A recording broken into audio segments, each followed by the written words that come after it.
people seeking the truth, dropping in week after week. Yeah. Last 24, lay it out on the table. True crime experts peeling back every angle, looking for answers real exact. Pin the timeline, track by track. BRONX telling tales, she keeps us in line. Every little detail, every tiny sign. They break it all down at Dago's Cafe. Coffee on the counter, new case, same day. Welcome to the verdict room, where we're seeking the truth, no spin. Bringing you the facts so raw, let the evidence speak again. Exposing all the secrets, looking for the lies in the cracks. They throw revelations at your feet till the gavel comes down on the facts. Hey! Typically unique, but the method is clean. Red string on the board, map out every scene. Replay the last call, rewind the last text. If it don't add up, they on to what's next. Side eyes, alibis, tear them apart. Trail through the dark with a flashlight heart. BRONX on the story, keeping pace on the track. Every minute, every motive, never holding it back. Welcome to the verdict room, where we're seeking the truth, no spin. Bringing you the facts so raw, let the evidence speak again. Exposing all the secrets, looking for the lies in the cracks. They throw revelations at your feet till the gavel comes down on the facts. Week after week, you know the sea's still warm. Cold case heat brewing up in the storm. From the BRONX to the booth, they connect every clue. When the hammer hits the wood, you know the verdict is you. Welcome to the verdict room, where we're seeking the truth, no spin. Bringing you the facts so raw, let the evidence speak again. Exposing all the secrets, looking for the lies in the cracks. They drop the gavel one last time, and the truth keeps pulling you back. Yeah.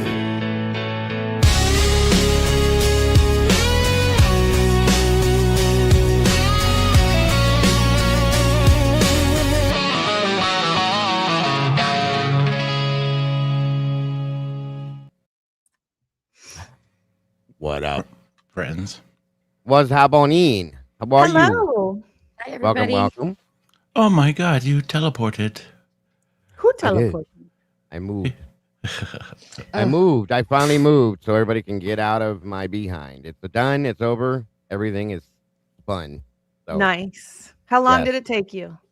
I'm not done. I just did this and got this set up and ready to go, so we could do this because I wasn't missing this for nothing. So Oh, for nothing. right. I hope you guys, everybody had a great day today.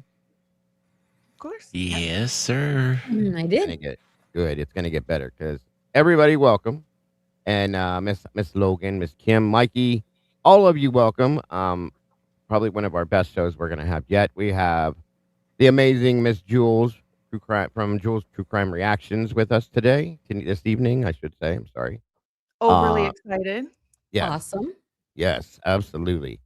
Well, thank you for our moderators that are joining us as always. Again, thank you, please, and everybody. Thank you, Mikey here for the last 24, our production manager for setting this up and making this happen. As always, we appreciate him very much. Our videographer Molly for giving us the intros and all the fun things we have and all the visuals for you guys and all that. So, What are you laughing at, Kim? That VPN running for an hour? yes. So, I had no Right. idea what I was And doing. thank I was you. in freakout mode earlier. right. Yeah, I caught that too so late, Kim. I'm so sorry. I was in the middle of putting mine in too, making sure it was on. So, We figured it out with Mike's help. yeah, it's actually think- a good idea. Like she was saying before we came out here. So, I think without Tomboy, I would have failed on that particular one. Oh, yeah, right. I got it. So So, it worked out. So, guys, from everybody that's joining us, we appreciate you all very much. Tonight, we're going to be, of course, having an Idaho 4 conversation with the amazing Miss Jules. She's always got some really great input on this. That being said, she's waited long enough. I'm going to go ahead and bring her up on stage with us and get this show started.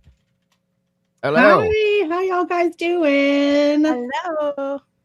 Thank you for joining Happy us. Easter weekend. Oh, it You is, too. isn't it? You It stop it. Y'all have I've plans? been doing that too. Do y'all have plans? I'm just Family. working.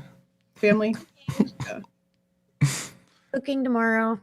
Yeah, Cooking? cooking. We got ham and chicken and all bunch of. Yep. Love She's me been some in there all ham. day, so lots of different stuff. So yeah. Oh, it's cooking right now. I'm sure your house smells great. Yeah. It I'd does. be hungry. It's very. Mm. I am. I haven't eaten anything all day. Doing this Oh, so today, that's but just torture then. You're just torturing it is. yourself. Yeah, basically. And she'll walk by and she's like, "Look what I did," and show me something else. She made some kind of a chicken cheese ball appetizer type thing. It looks like a carrot, and it's the whole thing. That's I was cool. like, I'll have some now. She was like, "No, you won't," and walk away. That's Okay. wrong. She always does Teasing. this to me. I smell Carrot these shape, things, that's cool. desserts, everything. It's crazy. So, yeah, That she's is very cool. creative in the kitchen. She always has been. So, It's fun. how have you been? It's been a while since we've been up like this. Good. Been a minute, I should It's say. been a while. and, I don't think I've even been on another panel in like almost 2 years, probably. I haven't seen you Mhm. do. I mean, I watch most of what you do. I haven't seen you do much of anything really, other than your own stuff, Mm-mm. which is amazing as always. I just And I try get to, why. I get yeah. why. Yeah. Yeah. I Plus, went. there's always just like so much. There's always Yes. so much already going on. Yes. There's always so much. Yeah, but this show is we've come together, put together a great group of people here. These ladies are amazing. Mikey is awesome, and working with them is amazing. So I'm very grateful you accepted the invite. Yes, And absolutely. it's going to be an awesome show. I'm very Yeah. excited about this. Yeah, I'm Very excited to much talk so. to you guys. I usually just talk to myself about this shit. It is. That's fun, isn't it? Mhm. Being able to talk to somebody else for a change, right? I love Yeah. it. The kids have already shut you out. I mean, my 17-year-old listens to some stuff. My daughter is the one who's really interested in the case, but she's out there living like her little adult self. So she doesn't really hear like too much stuff. Now, my son, my oldest son, is like all about the Nancy Guthrie case, honestly, because when I showed him the security footage and stuff, he was like he was freaking out. He was asking me all kinds of questions. So like they pay attention to certain things, but they have their own taste of stuff for sure. That is exactly. I can't believe Jesus. She's 19. Wow. I can't believe that. I was just getting ready Oh, to I know. what the hell? When I caught that, I was like, wait a minute. Did she Uh-huh. leave home? She's been doing her little. She's actually like on the way to the beach right now, go hang out That with her is- friends. You have That's- kids Living her that life. old. Like, Oh yeah, that is- she's no 19. way. Mhm. That is awesome. Well, Caden's still at home, but he's going to be. He'll be 20 next month. So Jesus Christ, dude. That's right, I know. crazy. Oh my God. It doesn't seem like we've been out here that long, but we have been here No. that long. I mean, we stay so busy with everything that's constantly coming in and out. It just goes by Yeah. fast. Yes, it did. I remember the day that I got that little reminder from YouTube. Is today's your 4-year anniversary? I went, Yeah, it's crazy, What? right? Oh, It doesn't years? feel like it. Mm-mm. no way. It's nuts. It went by way fast, way fast. Mhm. So, as you've all met, Miss Logan from Bronx Tales True Crime, Miss Kim with Typically Unique. Of course, Mikey is the one that talked to you, Mhm. and he's got the last 24 that we're working on pushing because he doesn't do too much pushing. So Well- we're gonna push it. Oh, so I got he's the other- one always pushing you to get it together and say what Exactly, guys, but he yes. won't push himself.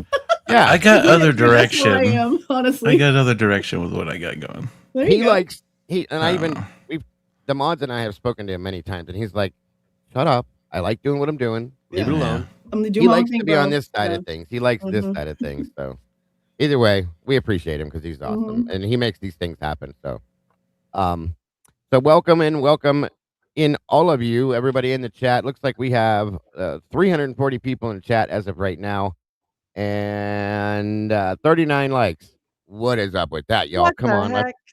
let's make it match. And it looks like Michelle F dropped a membership already. Thank you, Michelle, for that.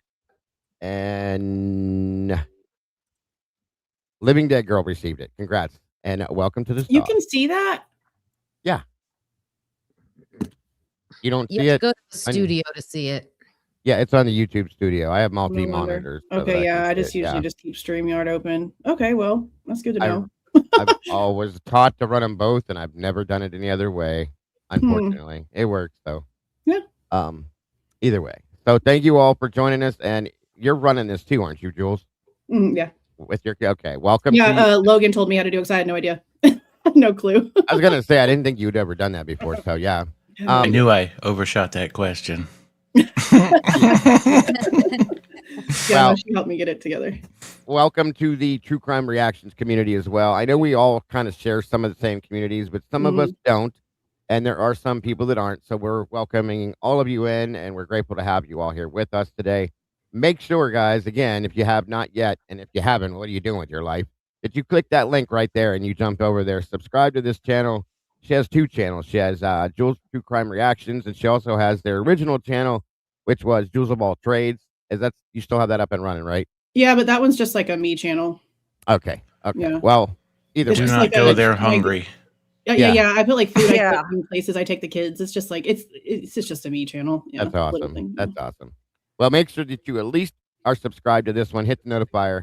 You don't want to miss nothing she puts out. As I always tell you guys, almost daily in here. We drop your link in here constantly. So make sure you guys are subscribed. Make sure you guys follow everything she puts out. You don't want to miss it. Again, Jules is one of the main reasons why we've gotten a lot of the things that we've gotten in this community on this case, as far as the audios go with the 1112 camera footage, so on and many, PTSD, bro. yes, Dealing many with that things. was such bullshit. And we're still dealing with it. I still don't have any answers for the muted sections. It's just a bunch of games. It is. It's a big game. That's what I call it. Let me ask you something, and this is, if you don't want to answer, you don't have to at all. And I know Jules' community, for those of you that aren't familiar and those of you that aren't in it, they went together and they put together I don't know, an account of sorts per se, and took care of a lot of the FOIA stuff that she's gotten. What do you think that you guys in the community, Jules, have spent on this so far, getting everything you've gotten from Moscow? I mean, at the end of everything, just the 1112 footage was like $1,500. This is it. See, that's what I was talking about, you guys. Because they gave us a smaller amount at first because she forgot the 1255 to 220, because she had already quoted me like it was like 1470 something or 1490 something, and then when we got it, I ended up having to pay her less, and then we found out the reason why is because this ginormous chunk of footage was missing, and so we ended up having to pay the rest afterwards. And I fought them on that too. I was like, this was y'all's mistake. Y'all quoted me this price based off the entire freaking amount. If y'all were Walmart, if y'all were a business, y'all wouldn't be making me pay this. Y'all would be eating it up because this is bullshit. It didn't matter. I talked to the city attorney and everything, and they just played stupid the whole time. Which is what they seem to. That's part of their game. That's And it's their just game. like this last one where we got the text messages between Blaker and Dylan and Blaker and Bethany. That was $75 for 2 screenshots that don't even have labels. For screenshots. Still Holy there? crap. And then What the did knife they sheath tell us information was $200 for 3 photos and 2 snippets of an email, because out of 685 emails, those are the only ones we were allowed to have. Yeah, they charge outrageous prices for nothing. It's time that they're taking to remove the information from you. It doesn't matter how big the file is. What you're paying for is the hourly wages for the 3 or 4 entities that are removing the information. You're literally paying for them to keep secrets. It's extortion, in my opinion. They're extorting people. First of all, I don't believe in how they're saying it's legal to do this if you're not a resident of this area. I think it's ridiculous that they're able to do this. Just the fact that there's different stipulations at all is stupid. Exactly. Yes. 100%. So Can I pricing. ask a quick question about that? Have they Please told do. you why that video footage is missing? Like, what did they say about that with the 1112? No, it's not missing. It's got no sound. It's the Oh, audio. that part. Yeah. Like at first they couldn't find it. That was the original story, is that it wasn't in the folder where the rest of it was for some reason. So Amber and Tim Smaldridge, the guy in like the IT department, ended up getting together, and she called me back and she was like, oh, me and Tim looked and we found it, blah, blah, blah. And I'm like, okay, why wasn't it all in the same folder? Why are things in different folders? Why are we so unorganized? Why are you telling me something's missing whenever it's just in a different location? Which then Blows it's my taking mind. more time for them to find stuff, so then we're getting charged more. Yep. And then So Tim Smaldridge had to come in, so that was more fees too. it's so suspicious that the sound is muted. Like, come on. Yeah, Yeah. because like how do we have that muted, but everything else has sound, so much sound that it's like garbling over each other, but the portions where everyone's coming home and we can hear things, it's magically, I know. Yeah. Right. But this is my thing. This is my thing about that. If you look at the reports, and you guys probably already know this, but if you look at the reports, you can see that Maury's dumbass didn't do what he was supposed to do until the 19th.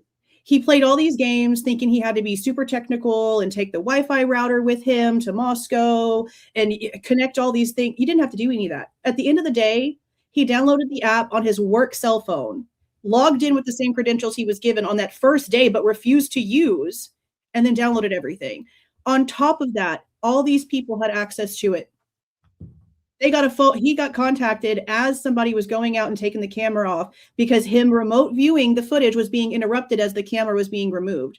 So anybody could have gone in there and logged in and muted that section. And also in that report, the person who called him about that interruption is also the person who told him about SV1.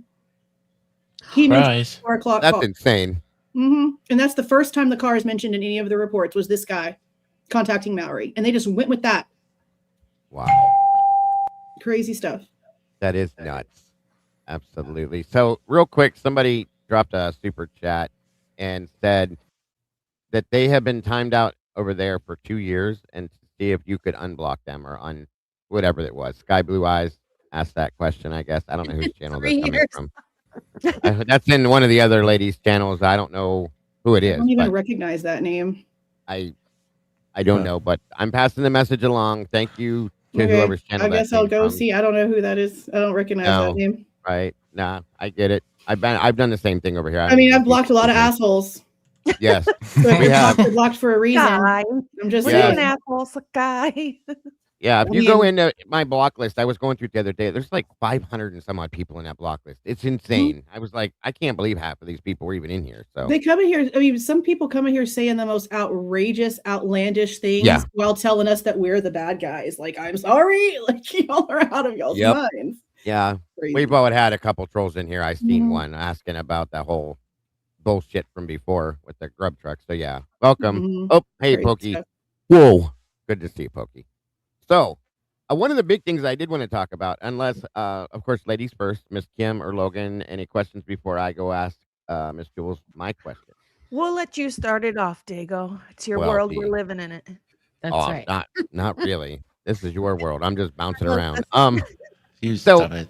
One of the big things, one of the best shows you've had recently, Jules, and I was all over that. Of course, I was talking about it over here too, but with the recent, what the hell was it? I can't remember what you got, but you were looking for something and you realized that the Gilbertson Oh, yeah. report was just missing, and They and said the- that it's not there, that Brett Payne's the one who ended up writing the report. it just Because doesn't I exist. doubled down. Yeah, I doubled down and I emailed them like ISP when they like tell you that they have your request, you could email them back the same way that you can Moscow. So I sent them an email and I wanted to make sure that they understood what I was asking for. And they doubled down and said, he never wrote a report. Brett Payne ended up writing the report. What? So why is Brett Payne referencing a report that he Thank didn't you. read? In the report he's writing about taking the information down to Megan Marshall for the freaking probable cause affidavit. Like what? And says at the bottom of his report, for more questions, refer to Gilbertson's report. And Yeah, what are you doing, bro? but that's not even the most important section of No. this. The whole reason why I even ended up finding that out is because the pocket recording that Gilbertson took is magically missing too. And so That is was the my next. transcript magically freaking missing too. So somebody made a good suggestion, and I wouldn't have thought about this because it is missing. Uh-huh. They said to FOIA the chain of custody Huh. because it's in the damn report. So Yeah. Good somebody has idea. to have done something with it. So I'm going to FOIA ISP and Moscow. I don't give a shit that ISP told me they sent everything to Moscow. I don't care. Show me it on a paper. Thank you. I want the chain of custody for the recording and the transcription because somebody sat there and transcribed that. And usually it's not a cop. For a while as a side gig, I was a transcriptionist online with a company. And I listened to court hearings and interrogations and interviews and heard shit I probably shouldn't have. So I know somebody is sitting there getting paid to transcribe that. They have a name. Right. They have the amount of money they paid that person. I want that information. So we are not allowed to hear the interview in Pennsylvania because the FBI said so. That was Amber's verbiage. Exactly. The FBI said so. Okay. Right. And in order to even bother, you have to subpoena the court, do all kind of crazy stuff. And this is my thing. I'm not going to waste my little bitty old time trying to fight Pennsylvania for this by myself when Of course. EWU, that's been around for a decade and has all these resources and all this money, can't get shit from them either. What am I going to be able to do? So I'm really hoping something happens with the lawsuit, but it won't even do anything to Brian Koberger's interview because Moscow's telling me they don't even have a copy of it. So if Moscow ends up having to not be so stupid with their redactions, it's not going to change anything with Pennsylvania. EWU is going to have to sue Pennsylvania on completely different, like separate lawsuits. This is insanity. I've never seen something so redacted. No. That's not governmental. That's not governmental. Let me put it that way. Yeah, right. Well, they did label, you know, it's oh my God. Okay, just slipped my complete mind. The label they put on it, I talk about it all the time, you guys. The word I'm looking for, not Homeland Security. Oh, Homeland worked on it. Yeah, right. Yeah, but they keep claiming that. The something investigation. The no, it's it's National security. Yeah, there's a national security label on this, but it's still it's not. It shouldn't be anything like this, and they're redacting everything. I mean, things that are like, she said blank, that blank, blank, and then blank, and then they'll leave somebody's name in there that shouldn't be there, and then they'll, you know what I mean? It doesn't make any damn sense what they're doing. Yeah, like in the one we went over earlier in the Kelvin guys, like they're blocking out Maisie's name, Hunter's name. Like, what are we doing? Right. These are players that we've known about for 3.5 years now. Why are we doing that? In the case that they're adults. Bingo. And the case is closed. Why is anything redacted at this point? Yeah, that's the part that I don't understand. And if they really didn't want us digging so far and asking a million questions, then they should just give us everything and quit being so shady. Agreed. Like, they cause it. Oh, thank you. Thank you, Kay Schmidt. I didn't even see that. That is awesome. I appreciate the 10 gifted memberships. Thank you. I can't tell who got them, Jules, because it's only on your chat side. But congrats, and wow, that's awesome, Kay. Very awesome. That is awesome. Thank you so much. I often wonder, are we wasting our time FOIAing things anyways? Because if there is something that's a big boom and they know we'd find out about it if we got it, are they purposely holding it back and not giving it to us? Yeah. Probably. And lying to us about the reason why. Yeah. Yeah, I agree with that. Every other depth that you go, they sit there and they stop and they're like, oh, fuck, are we really going to get to this point? What are we going to do? Problem. Yeah, I don't know what they're going to do with certain things because I know that they are like not wanting us to find out everything because there's a reason why they're doing everything that they're doing. Absolutely. So I know that they sit back and have powwows about this stuff. It's just like now they've changed the like amount of time that we have to wait in between like paying for the FOIA and actually getting the information so that they can notify the families, which is fine. But the way that it used to do, regardless of what Steve has ever tried to say with his lying ass, I know for a fact from another parent of one of the victims specifically that as soon as we get the files, they also get the files. I've heard that. Yeah. They've always gotten it. As soon when Amber's sitting down and giving us our information, the families are also getting the Zen2 links. They're also getting the information. There was never a time where they were ever refused, but they also were not getting anything unless we FOIA'd the information, which I found was complete and utter bullshit. They should have already had all of this stuff. The public getting the information is one thing. The families not getting information until the public pays for it. That's crackhead. Like, why is it like that? That's not fair. Regardless of how I feel about the Consalvases, that's bullshit. Agreed. That's bullshit. Yes. Yeah. So and now Holly, it's like a week. It's like a week now that we have to wait. Yeah, absolutely. Say that again. Go ahead, Kim. Sorry about that. I just wanted to say thank you to Holly. And she asked, if we can make sure to discuss how Kelvin literally tried to say this was planned and not a random person. Ellie steered him off. Tomboy charm. I think the frats had no choice there. That's true. They're here. Yeah. Thank you. Again, Holly. He even mentioned AM, which is wild. Yeah. Yeah. Yeah, I went over that yesterday too, and I thought the big deal about that was him, but he actually stood strong on the no, that somebody knew who this was. Mm-hmm. You know, like they knew the layout. They knew that. And he said somebody could stumble out at 3 a.m. And I found it interesting that he specifically that's the original timeline. Yep. Bingo. Everybody's on the same page, I can see. Yeah, that was a wild ass interview. Yes, it very was. much. Very and the fact that he specifically talked about that he thought it was strange that none of the girls were SA'd.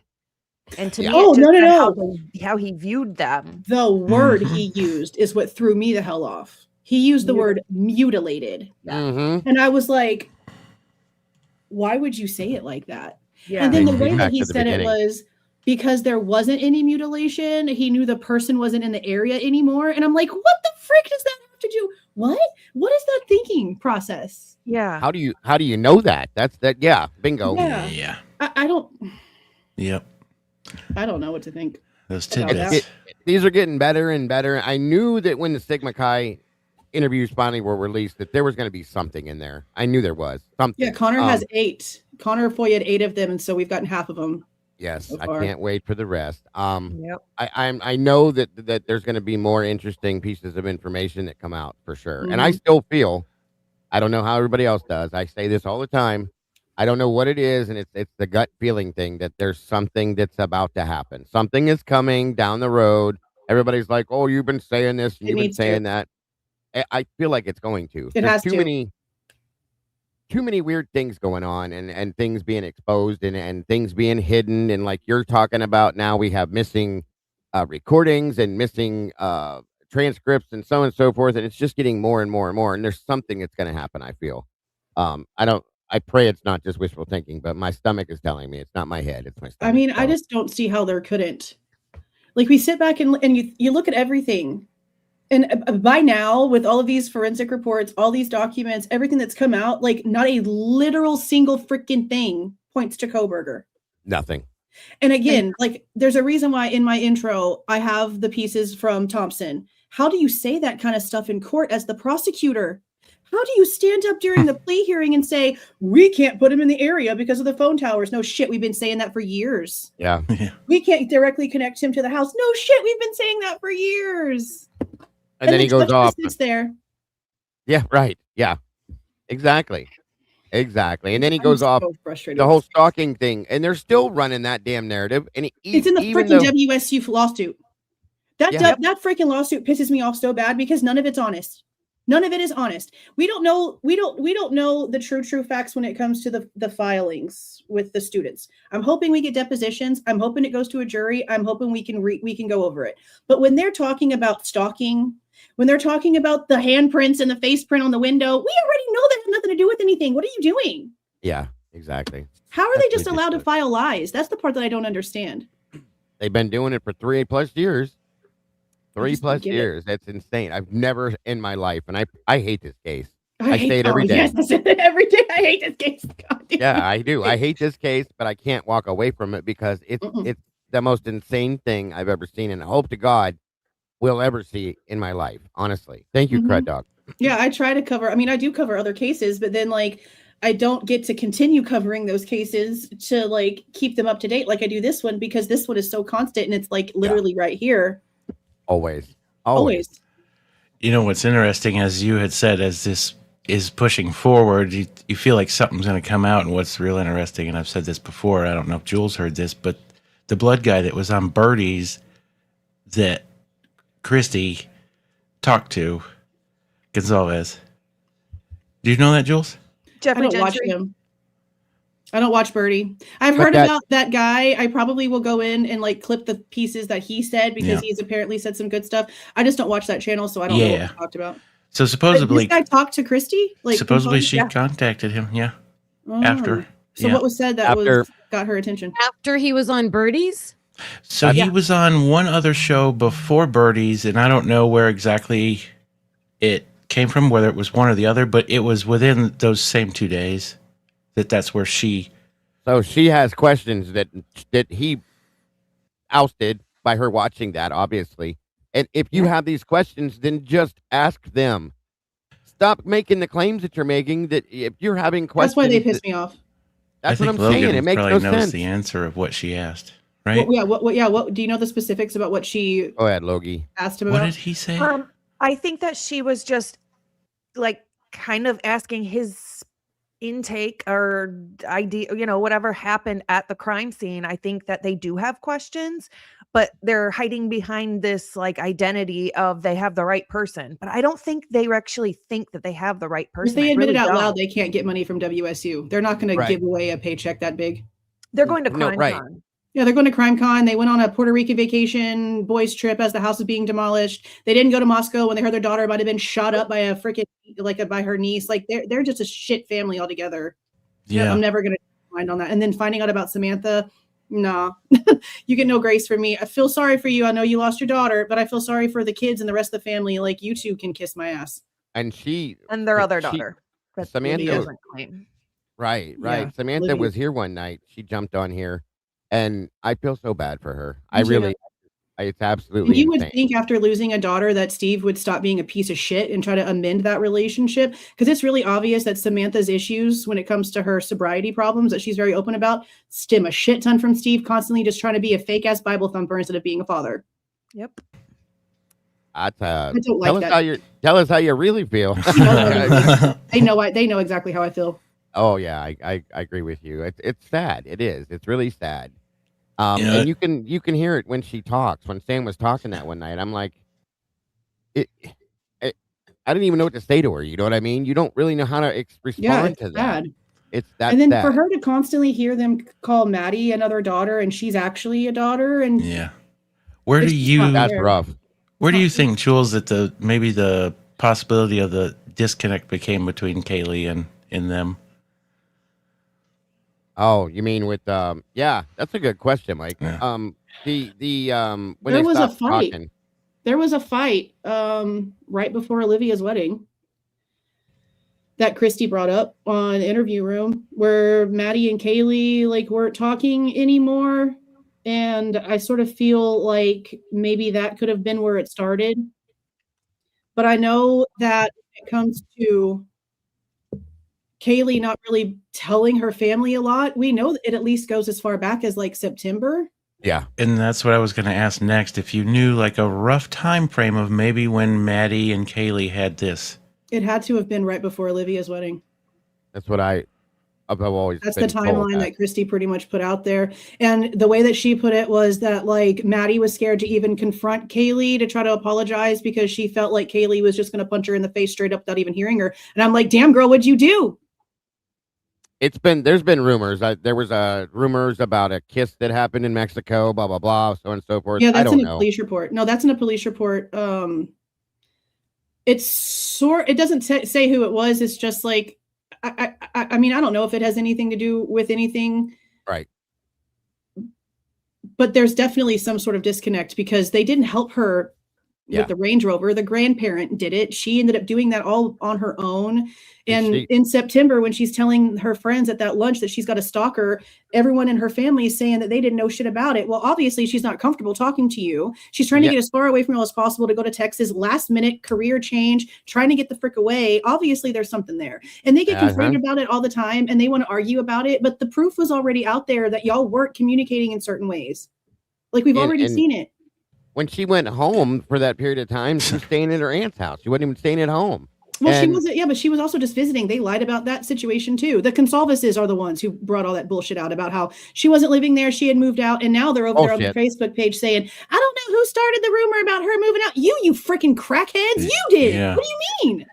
And it's like, Get on my nerves. And I made notice of that not too long ago. Like everything she owned was still in that room. Yes. All of her clothes. Everything was there. She had not moved anything out, including her personal, like girly stuff, makeup, perfume, this, that. It's all there. You didn't move out. What Dylan and Bethany, and this is another just really strange freaking thing. Dylan and Bethany are the only ones that told us the possibility that Kaylee wasn't leaving. Yes. Yeah, like exactly. Another semester, and I'm like, okay, that's crazy. Why are you the only one saying that? But yet they couldn't say if like she had a password on her phone. Like there's some shit that's just so weird. There is some very strange. My bad to cut you off. That's another question too, Jules. Do you have any thoughts on that? Like why her phone change her major?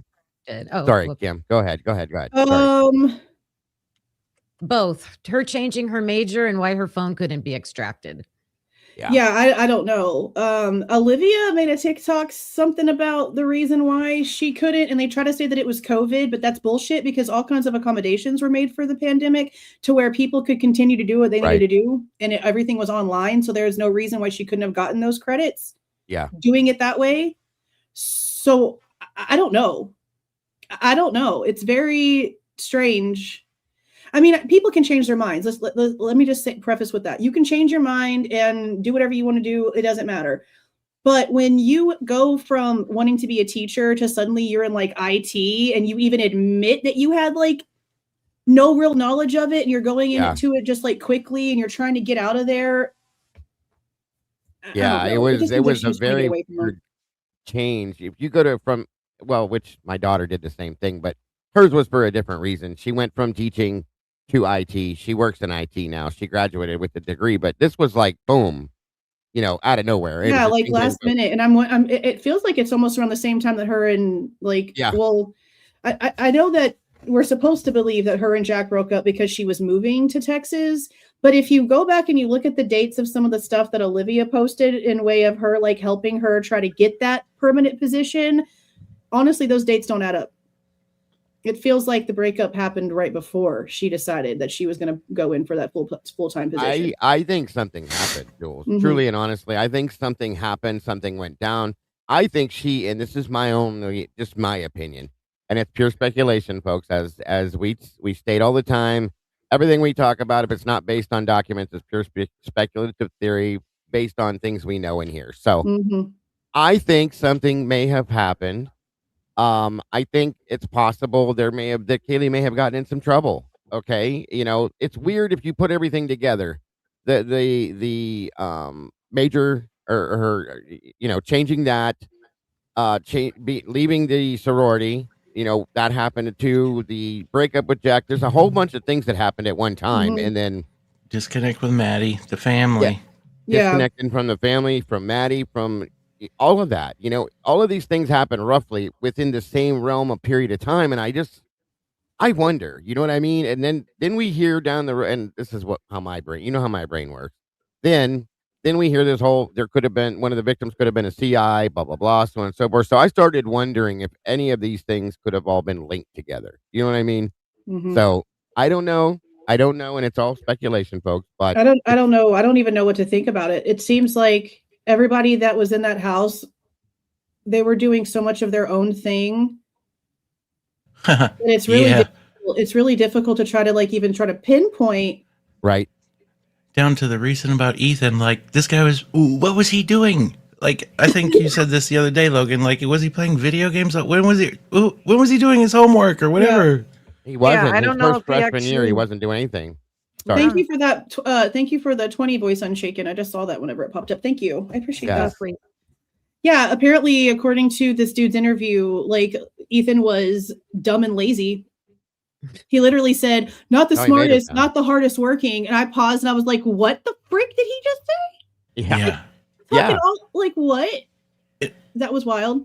And he's like, yeah, every day at noon, he wanted to play Fortnite. And I'm like, what? Was that Xbox or whatever at his apartment? And why is the apartment non-existent?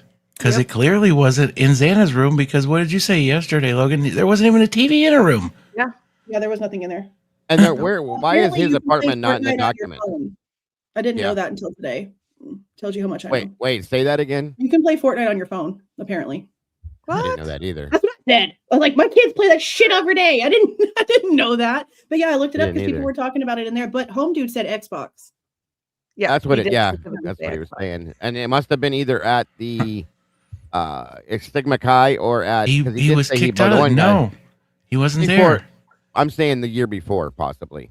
Oh, if they were referencing him then when he first rushed the first time, his first freshman year. Yeah. No, he was already out because. Yeah, he had to repeat freshman year. But you also caught, and I don't know how true or accurate this guy's statements are, honestly, let's be so serious, but he made a statement about another apartment. Because he said something about Ethan's original apartment, and then he says, I never went to this one either. So there was two. Ethan apparently lived singly by himself in an apartment. Is there a Phillips Road around? Is that one of the streets? Because I swear I thought I heard him in the interview say that. Or was it Phillips 76? Was that the gas station that was the A&W? Talking about Ethan's apartment. Yeah. That's near the 76. I've never heard of that one. I was going to look on Google Earth or something. The gas station that goes down Taylor. Yeah. And then he hits 95 frozen. is the A&W. And as far as I've understood, it's an apartment complex right behind the A&W. But they're not giving us any specifics. So I don't know how to FOIA that. Besides just verbalizing that I want to know if they did anything with Ethan's apartment. But we don't have an address for it. So I don't know how far that's going to go. Explain to me why his apartment's not in any of the reports, documents, anything. It's never been talked about either. Because everything about Ethan has been completely secretive because Stacey Chapin stepped in day one. I wonder who That's runs that ridiculous. complex. Like, is it university run or is it like separate management company? If it's all the way down there off of behind the gas station, I would imagine they're regular Separate. apartments. Yeah. Yeah. I wonder if you go to the management company and at least get like dates of what was what. And Thank you, I don't know. Sluther. Well, see, that's another thing, though. Nothing was in Ethan's name. His dad said in an interview they paid it in full for 6 months. Thank you for saying that. That's what I was going to ask earlier, and I forgot. So, in one of the interviews, I can't remember. I think it was the first one, the longest one we watched with Conrad Harrison. I think it was. Okay. They asked him specifically about money. Okay. And they redacted a long ass portion of whatever he was explaining. He goes, no, he would just, and then blank, it's out. And so Van Leuven comes back in and says, well, did anybody else in the fraternity have issues with that? I'm thinking, what the hell would you ask that question for? You know what I'm talking about, Kim? Do you remember that when I think you were up there with me. I know what you're saying. It's like they were trying to say, Who didn't have an issue? Are No, you talking about him interviewing the Sigma Chi's? Yeah. Remember when Van Leuven was talking, I think it was Conrad Harrison. It was that one. And he said something about, how did Ethan pay for all these things? Where did he get his money from? Did he have a job? The guy said, no, he was always home, blah, blah, blah. And then he goes, well, when it comes to money, and then they redacted the entire thing. And when they came back on, he said, did anybody else in the fraternity have any issues with that? And I was like, wait a minute. What are you talking about? That's weird. I think it's he's very talking about Jim and Stacy because every time they talk about Jim and Stacy, they redact their names and everything. So I think he was saying that his parents, Jim and Stacy, were paying and blah, blah, blah, blah, blah. Yeah. I don't know what else. Why would anybody in the frat have an issue with that, Logan? That's weird. Maybe as I don't know. Because like a rich that's kid kind of crazy. thing. Like, did somebody have a problem that like he was like is looked at as like a rich but kid? let's be serious about how many of them are there like that, though. All right, Kim, Yeah, you're yep. frozen, hon. Yeah, so that's the one that I'm going to try to go live later on tonight and listen to. That's interesting. Yeah, that's the Can you one hear you're me going to now? blow up over. Yeah, we Yeah. can hear you. Your photos or your videos just froze. That is Yeah. wild. Yeah. Yeah, there'd be no reason to ask that question. Oh, right. And so there were people in my chat yesterday that were talking about gambling. They were talking about like OnlyFans, stuff like that. And I was like, okay, maybe. You know what I mean? It's weird. I mean, I know a lot of people have talked about the OF thing. Yeah. I just feel like by now, if that was accurate, then we would have There seen you go. something. You know what I Yeah. mean? Like, That's not in the cards for those yeah, kids. I just don't. Well, him. That and gambling. I just don't feel like that is the case. I feel like if that was true, somebody would have leaked something. Yeah. Yeah. Like early on, like those faces are so recognizable. Like everything about this case is so everywhere, and we've literally had nothing. Not even somebody trying to fake it. So I just don't. Right. I just don't even think that that's as serious. I know a lot of people get into it. I just don't think that's the case. I did not put him in the OnlyFans thing. Blew me away with him, but the gambling thing, I was like, okay, maybe, but I don't know. I could see like what Logan said. More of his parents, they furnished him with an apartment when he got booted. They did that, and they are well off. We know that. Yeah, but yeah, it makes sense to me. I just to ask the question afterwards, the question just like throws that off. Yeah. Yes, yeah. And I'll be honest with you. I'll say this too. I didn't say it right out front, but I have a huge issue with Van Leuven doing these Sigma Chi interviews, being Sigma Chi alumni. You can hear it when he's talking to him. I'm like, what? I didn't know that. Oh yeah, he was Sigma Chi too. Like a brother. Yeah, that's conflict of interest. That should not have happened. He does relate because he goes, "Oh well, I remember when da da da da da," even down to like the locking the doors. Yeah, and he's like, "Oh, dude, we had a Pink Floyd." Yeah, I had no idea. He was talking about the rooms, and he's like, "Well, when I was there, we had a Pink Floyd thing that was up on the wall. It was up there forever. Is that still there?" And I'm like, "Whoa." Come on Well, now. maybe that's the reason why they. I mean, to me, it should be a conflict of interest, but maybe that's the reason why they put him with them. Even down to like homie was talking about, he was on the lower 40 in his swank room by himself, and he's like, "Oh man, you We had only had 2 man. We never had 1 man room. yeah." They're laughing and joking, and I'm like, okay, if you're gonna say that, that's fine. You know, put him in there maybe to keep him comfortable, but nah, I don't like that. Yeah, it seems like it's too friendly. Yeah, I don't know if Kim brought this up. Somebody brought this up. I don't know, but I swear there's a point where something happened. Somebody said something. It's like the kid was like almost reading off it like a script, and he just it completely flipped at some point. So I don't know. There's some interesting tidbits in that. And then they were pushing real hard. Jules, I don't know if you caught it in the one. They were pushing real hard on Delta. They were blaming shit on Delta and all that. So I'm like, and the cop was agreeing with them. They're talking about at Delta that was dealing. You think I so? think it's Mason Bangaman. That's who I think it is. And that's Kaylee's ex, isn't it? Like the guy Kaylee was saying? That was Dana's ex. Dana's ex. Okay. I think that's who it is. Because the guy said he has a recognizable face. He said he was like knocking on their windows and doing weird things and acting crazy. And yeah. That's an interesting. It was interesting too, because all of our focus has always been on Sigma Chi. And then we hear these interviews, and I feel like now it could be just them like trying to push the blame somewhere else. But yeah, I feel like all this information is coming out about the Delts.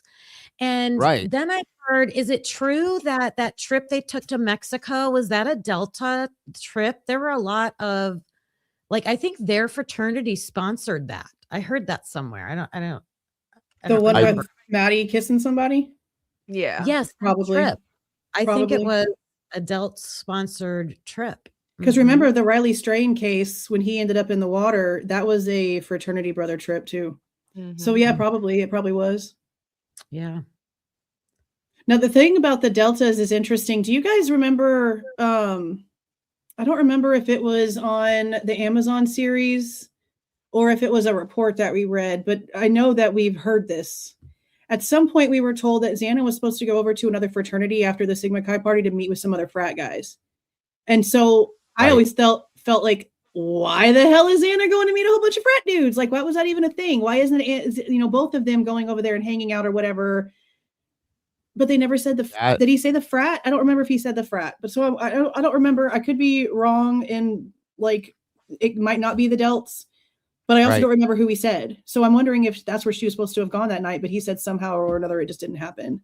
Yeah. Karmic said, yeah, where's that doc at, Jules? That's the Tri-Cities one. What Tri-Cities? Whatever you just said, maybe beforehand. Oh, about the frat thing with Xana. I don't know if it was a document or if it was the Amazon series where they had some of the frat guys talking. I think that might have been it, but I don't think it was Barry Ocha. It was a frat. I think it was another guy. Yeah, I think it was another one of the dudes on there. Got you. So I just felt that was weird. Definitely a lot of strange things. If you think back to when we first started in on this, as to where we're sitting right now, this is nuts. Like all these things that it's obvious that we're here for a reason. We were told for 3 years, and I know you know this because we've done this together. Told for 3 years we're insane, we're crazy. That Brian did this no matter what, so and so forth, blah blah blah blah blah blah. And here we sit now. And none of them can prove it. None of them can actually point to anything besides, oh, there's a plea. Yeah, you know how many people have pled guilty when they were innocent because they didn't want to die or because they were threatened? Like, look what just came out about the Austin yogurt shop murders. Yeah. I didn't even realize that the guy that they originally like first talked to was just like straight up like, yep, it was us and we did it like this and blah blah blah whatever. And I'm just like, and all this time it was bullshit. Yep. All this time it was crap. The human mind is crazy. Yeah, you ain't lying about that one. That's a fact. Yes. So many people plead. I mean, even some people in chat said they've had to like plead out to smaller charges of things because they would be threatened with their kids and shit like that. And I'm like, yeah, I believe it. Oh, yeah. We've seen that. I've seen a lot of people say that in here, guys. There's almost 900 people in here, and we have, if you don't mind, we have 97 likes. Come on, y'all. Make sure to hit that like button. Guys. Hit whatever channel you're viewing from. Please hit the like button on every channel and show that love, guys. Please and thank you. All of the channels. All All right, of so them. can we get into some Yes. like nitty gritty evidence stuff? All right, Jules, I got a question for you. Go for it. Okay. I'm All gonna right. run real quick. I can still hear you. I'll be right back. Go ahead, Logan. Okay, from the very beginning of this case to where we are at today, I know there's a bajillion pieces of evidence, but if you can think of just 3 off the top of your head that drive you absolutely wild, what would they be? Or that stand out to you, like how could they look at this and say Brian did this with this piece of evidence? Do you have a couple that you can speak on? The one that pisses me off, I think, the most after getting the ISP forensic records is the fact that we are now seeing that there is a resubmission mark-off next to the swab where his DNA was found. And there's no paper trail. It doesn't tell us why. It doesn't tell us what happened with the other one. We just know the rumors that we've heard, but we don't know any facts on that. And then if you take that part into consideration, you also have to add on to that the fact that we've been told snap for 3 years, but then we get the forensic documents and not a damn word about the snap is on there at all. It's all about the strap. Nothing about the snap. Yep. So I'm like, okay, where's the paper trail for all of this? Did y'all end up going in and swabbing the snap afterwards and that's the resubmission, but you don't have it anywhere? Like, where's all that information? Even Mhm. even Othram, who did, they didn't actually get the sheath, but they got the swab, right? Yeah. I played 2 interviews from the CEO and owner of Othram, David Middleman, and then a Bullshit. director at Othram, and they both said the snap, that it came from the snap. I'm like, you don't even know where your swab came from? No, and he also said at the Comic-Con, Jesus Christ, at Crime Con, that he doesn't know why people are saying that it wasn't a lot of DNA. It was what did he say? A multitude of, he said some weird shit. And I'm like, bro, so much you've DNA. got a magnified sample that they added multipliers to in order to even give you what you could work with. You have no right to say a damn word about that original amount of DNA.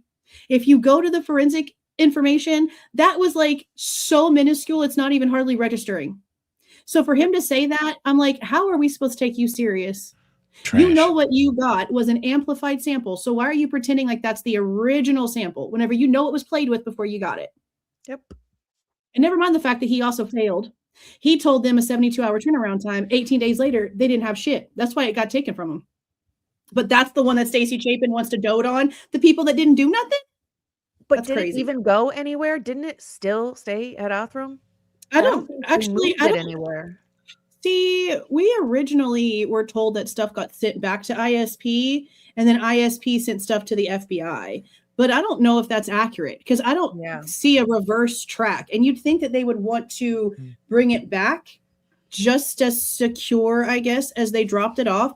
But even when it comes to the Othram trip, we have Matthew Gamet with ISP not even mentioning the fact that Blaker was with him. We have Blaker not even mentioning the fact that Matthew was with him. But then Matthew gets on the stand and tells Ann Taylor that it was a Boise officer that went with him. So you don't even know where the dude works. You don't even know his name. You don't even have each other in your reports. And then Matthew doesn't even go straight back to Boise. He goes to Utah for 3 days.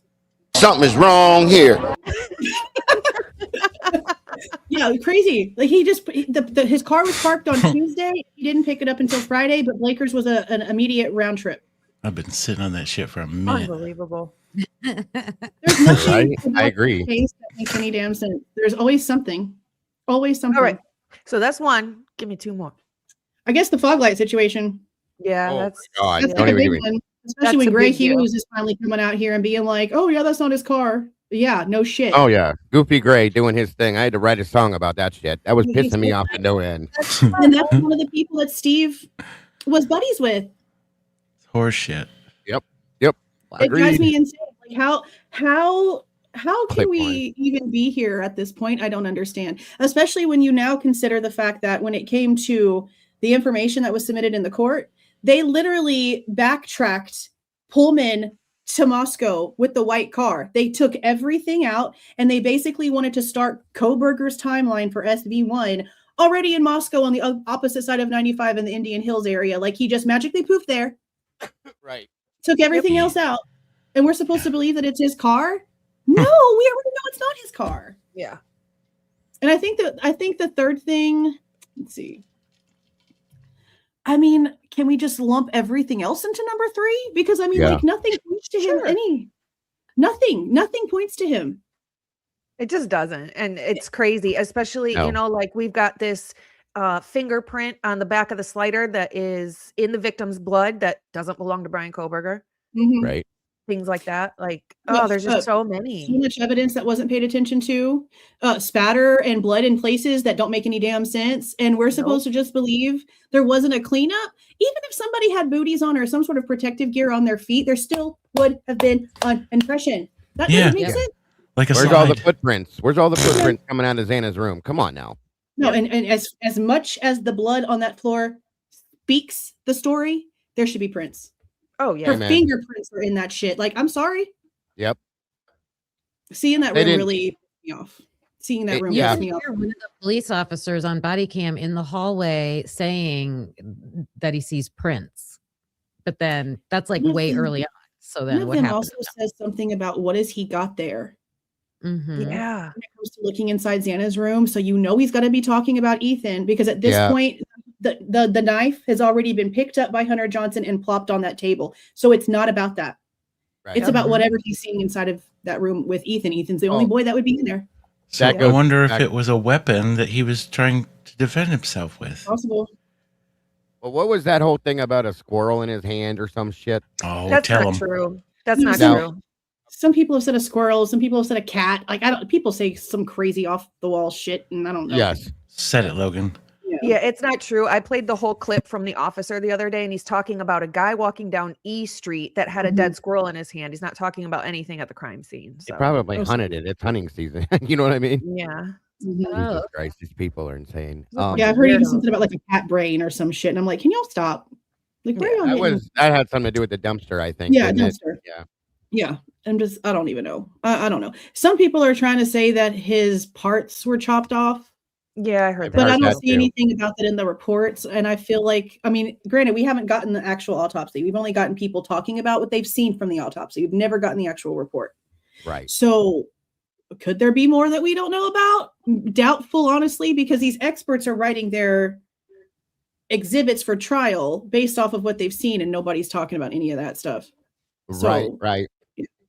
That's a good point and a good question. A very good statement. Michelle F asks, do you think the four knew something was going to go down? Jake supposedly asked Showalter to keep an eye on them. So why did Jake not say to Maddie? Oh, yeah. A good question. I think something was known because, and this is my theory behind this. Okay. Everybody, I don't know if you know, I'm sure you noticed it, but there was a lot of people that seemed to distance themselves from them that night. Okay. Hunter and Josie and Emily all went home and went to bed at 8:30. And Jenna McClure just said, she was always there. She wasn't there that night. Ashlyn had something just conveniently come up. The girl that was supposed to spend the night suddenly didn't. Yeah. Bingo. And everybody kind of, Ava Wood was even not over there like normally, that they would all be together, and all these people Mhm. distance themselves. And then you got Hunter Johnson calling her Kylie. He didn't know her that well, but he's always over there. That blows my mind. Always in the cops. Always in the body cam with the cops. Yeah. Like, Right. what? So I started to wonder, like, did all these people hear from somebody, even Maisie? Maisie didn't stay Didn't around wanna them hang that out night. with them. Yeah, right. So could it have been that they all heard, like, you guys need to distance yourselves tonight, stay away from this, there's a snitch in that house or something, whatever you want to call it, but stay away, some shit's gonna go down, blah blah blah blah blah. I wonder, is all I'm saying. I mean, there's reasons to think that it's very possible that a lot of people knew that something was going to happen because of that, and especially since everyone's like, oh, suddenly after like years of never bothering to lock the door, we're going to lock the door tonight. Like, why are you Right. suddenly locking the door? Why is everybody like, oh, it's just so weird here? Just feels so strange that night. It's just Yeah, a that lot. was It's a said lot of multiple bullshit. times by many people. I got a bad feeling about it tonight. I got a bad Yeah. feeling. I got a weird vibe. I got this. But I got nothing that. happens in Moscow. Yeah. Yeah. Nothing. No, you knew I something hear was going to somebody else happen. say that shit in another interview. I'm just gonna pull all my hair out. I'm so tired. Right. Right. You know, Absolutely. Kim, that video you sent me earlier today, Mhm. that sent me really down the hole. Like, I didn't realize how much in the documents that Showalter and what was his name? Well, I wanted to ask about that. The Connor Chestnut guy. Yeah, Yeah. there was a Do you lot of. Yeah, go ahead. down to the why was there that separate investigation report number over at ISP for those two? I don't know what you're talking about. Was it those two or Jack Yes. D and yes? It was those No, it was Showalter and Chestnut. So yeah, when you look at the actual, what did you call it? What number? Ooh, me? Investigation No. number. The investigation number. Remember There's how a ISP had a separate investigation for certain things going on? Yeah, they had separate document or report numbers is what it was. So does Chestnut and forensic reports? It's in the forensic reports where it's talking about all the DNA and all the fingerprints and all of that stuff. When you get to the two that Mike is talking about, they all of a sudden have a different like case number. I think it's a case number. Right. And it's linked to a lot of things go back and forth between Showalter and Chestnut in that stuff with just them. Like when they went back to the house at some following day and them looking for fucking Keystone cans in the book bags and the Keystone doc. Weird. I don't know. Interesting. But I was wondering, is it do you guys think that Connor Chestnut and Jack Showalter were good friends? Like, is that? I mean, they could have been. Are they linked on social media, or were they linked on social media at some point? I've heard that they were together a lot, and that they were. I can't find it, but yeah, a lot of that stuff's been scrubbed. The issue is that when Jack Showalter is talking about his best friend and things like that in the documents, it's redacted. So, people were trying to figure out who is that. And one suggestion was that it was Connor Chestnut, because I guess they're from the same place. They grew up together. He was on that trip to Mexico, Thanks for filling in my rest of my bullshit. Right? Wasn't there talk about that Mason kid too? Not the one Logan said, but the other one. Yeah. The Barstow, what's his name? Oh, seems there's three. There's the one that Connor put an interview out for that starts with a last name M, and then there's Barstow, which is the guy Kaylee was one of the guys that Kaylee was seeing, and then Bangaman or whatever is the one that was. That's the other one. Yeah. Okay. So there's three Masons, of course. Yeah, one of the Masons seems to be very interesting to this, from my understanding. Things I've looked at and followed up with. So, I can't remember which one fits better. I think it was the one that Kaylee was seeing. Is the one that Barstow. Oh yeah, damn, he's got a set of ears on him, boy. I just know that these people weren't interviewed, so I'm going to be trying to FOIA their interviews. Mm-hmm. Yeah, 100%. So what? Actually, after hearing stuff about the Deltas, like now, I'm like, we need their interviews. Oh my god, for real. Yeah. Yeah. Mitsri or Mason Mitsri. Is that one the other one? That's the one that Connor dropped. Yeah, Sigma Chi. That tripped me out on was there really a drug battle between these different frats? Because clearly, Sigma didn't like the Delts. Mm-hmm. And as they were talking about, the whole, where would you go get Adderall, whatever. But it's like, okay, did somebody start pushing drugs that the other frat was known for pushing? And this is where things got a little crazy. I mean, like territorial, maybe? Yeah. And the supplier of that territory then is, you know where I'm going. Yeah. No, I get it. I mean, it could have been a territorial thing.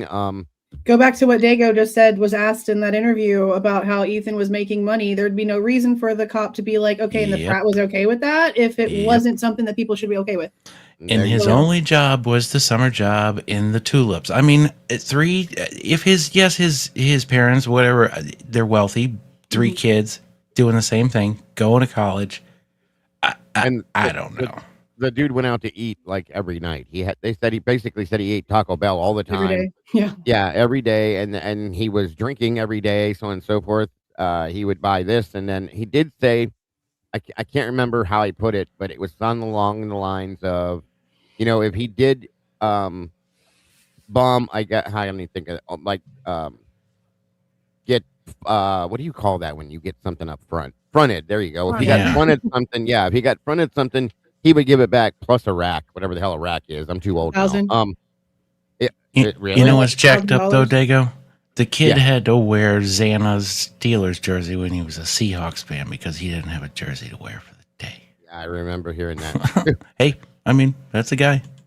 Yeah, and that made me start thinking though. Like, I wonder, you know, if he always had money. I don't want. I'm not trying to victim shame anybody. You guys know I don't do that, but it just makes me wonder: was there something going on in the background that nobody really knows about, and they want to keep quiet? And this is partially what happened.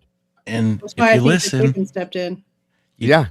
as that guy talked, that what Ethan and I don't know if this was his siblings as well. I think this was just Ethan.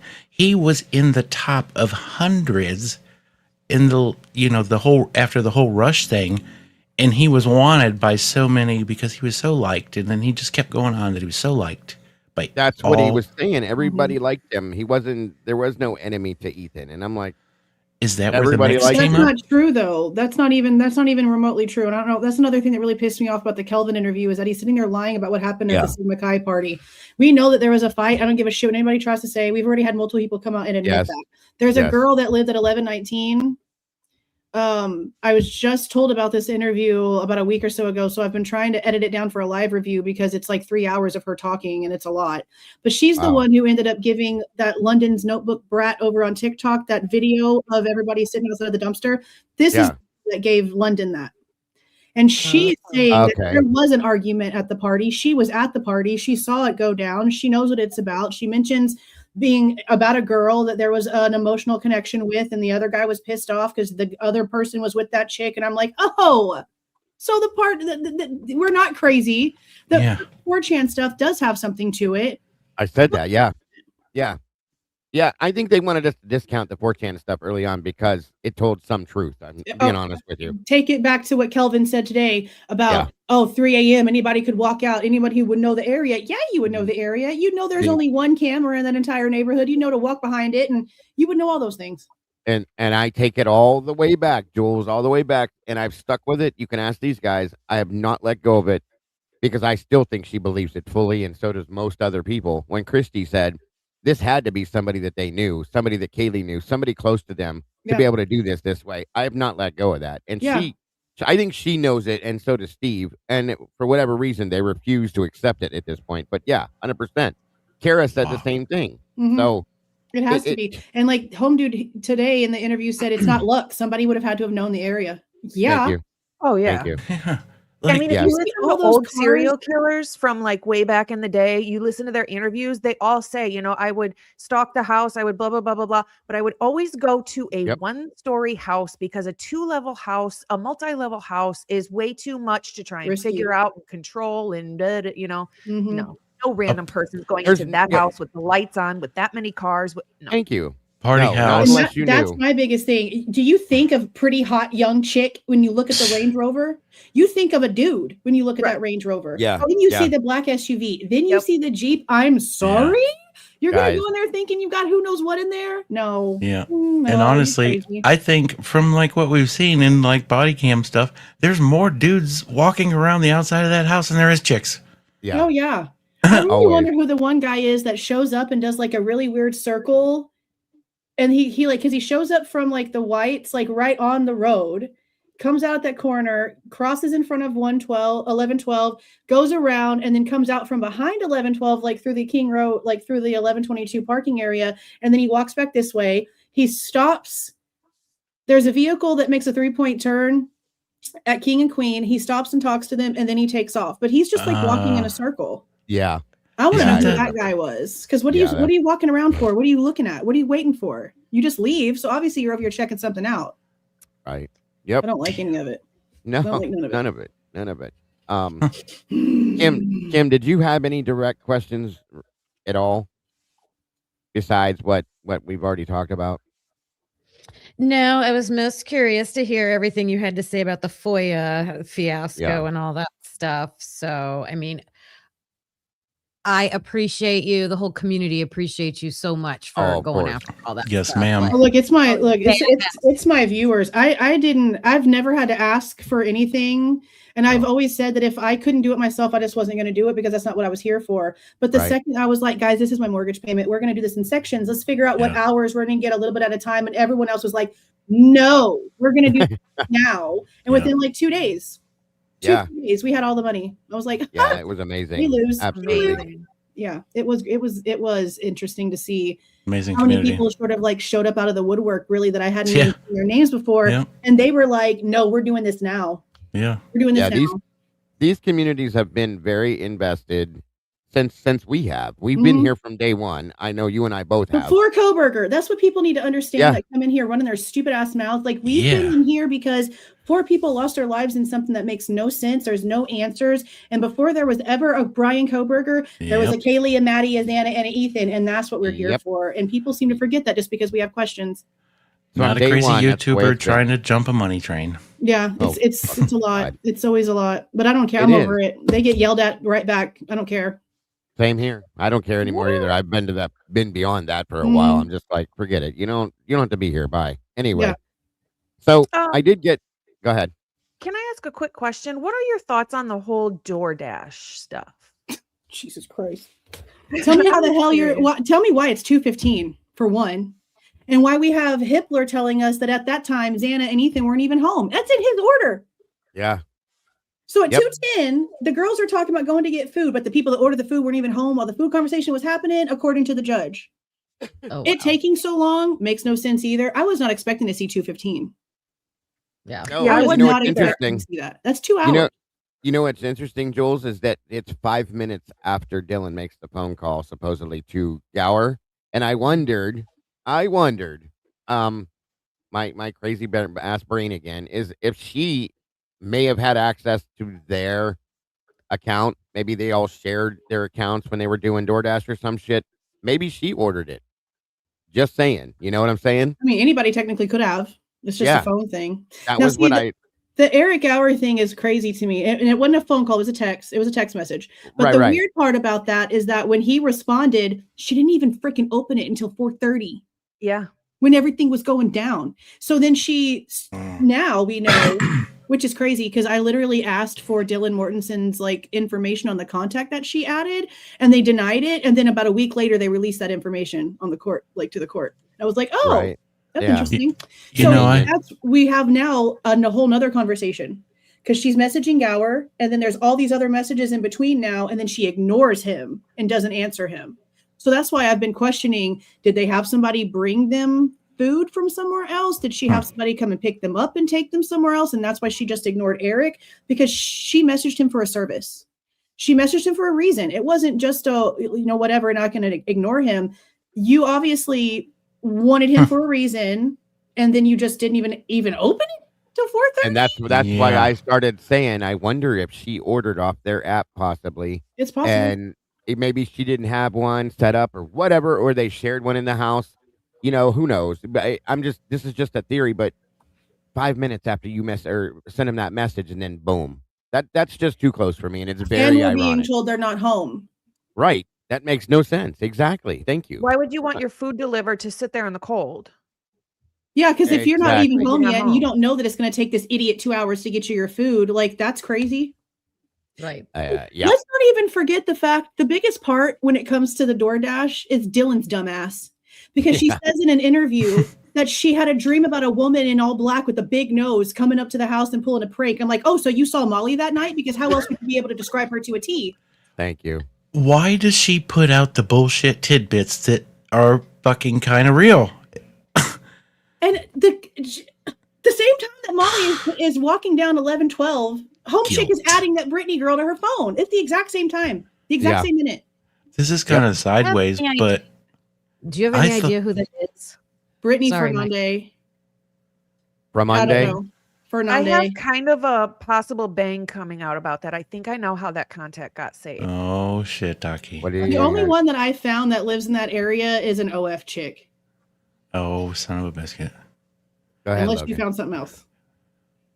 All right. So the way the contact was saved was not like she put the name and number in her phone. That's not how it got saved. If you look at the not the address, but on the document that we got of Dylan's phone, it says like CD something, and that's saved a different way. It's saved through like if let's say she was on DoorDash, but on like Chrome, like actual the website, not the app. Yeah. If you if she got like some sort of notification, but through the website, and let's say if it was Molly under an alias, her phone would not save the contact, but it would pop up in the background of her phone, and it didn't necessarily get saved under the contacts. It's saved like in the background. You have to look at it says like something interaction CDC or something like that, and it's saved differently. It's not actually saved in your address book. It's different. I'll have to go in and look at that, because I know when we were first going over the documents, a lot of people were trying to say that interaction C meant that the text messages were also with the Brittany girl. And I'm like, no, that's literally like the location of where this information is in the phone. And it's not the same thing. Plus, if those messages were with the Brittany chick, then they would just tell us they already put her name there. There'd be no reason for them not to.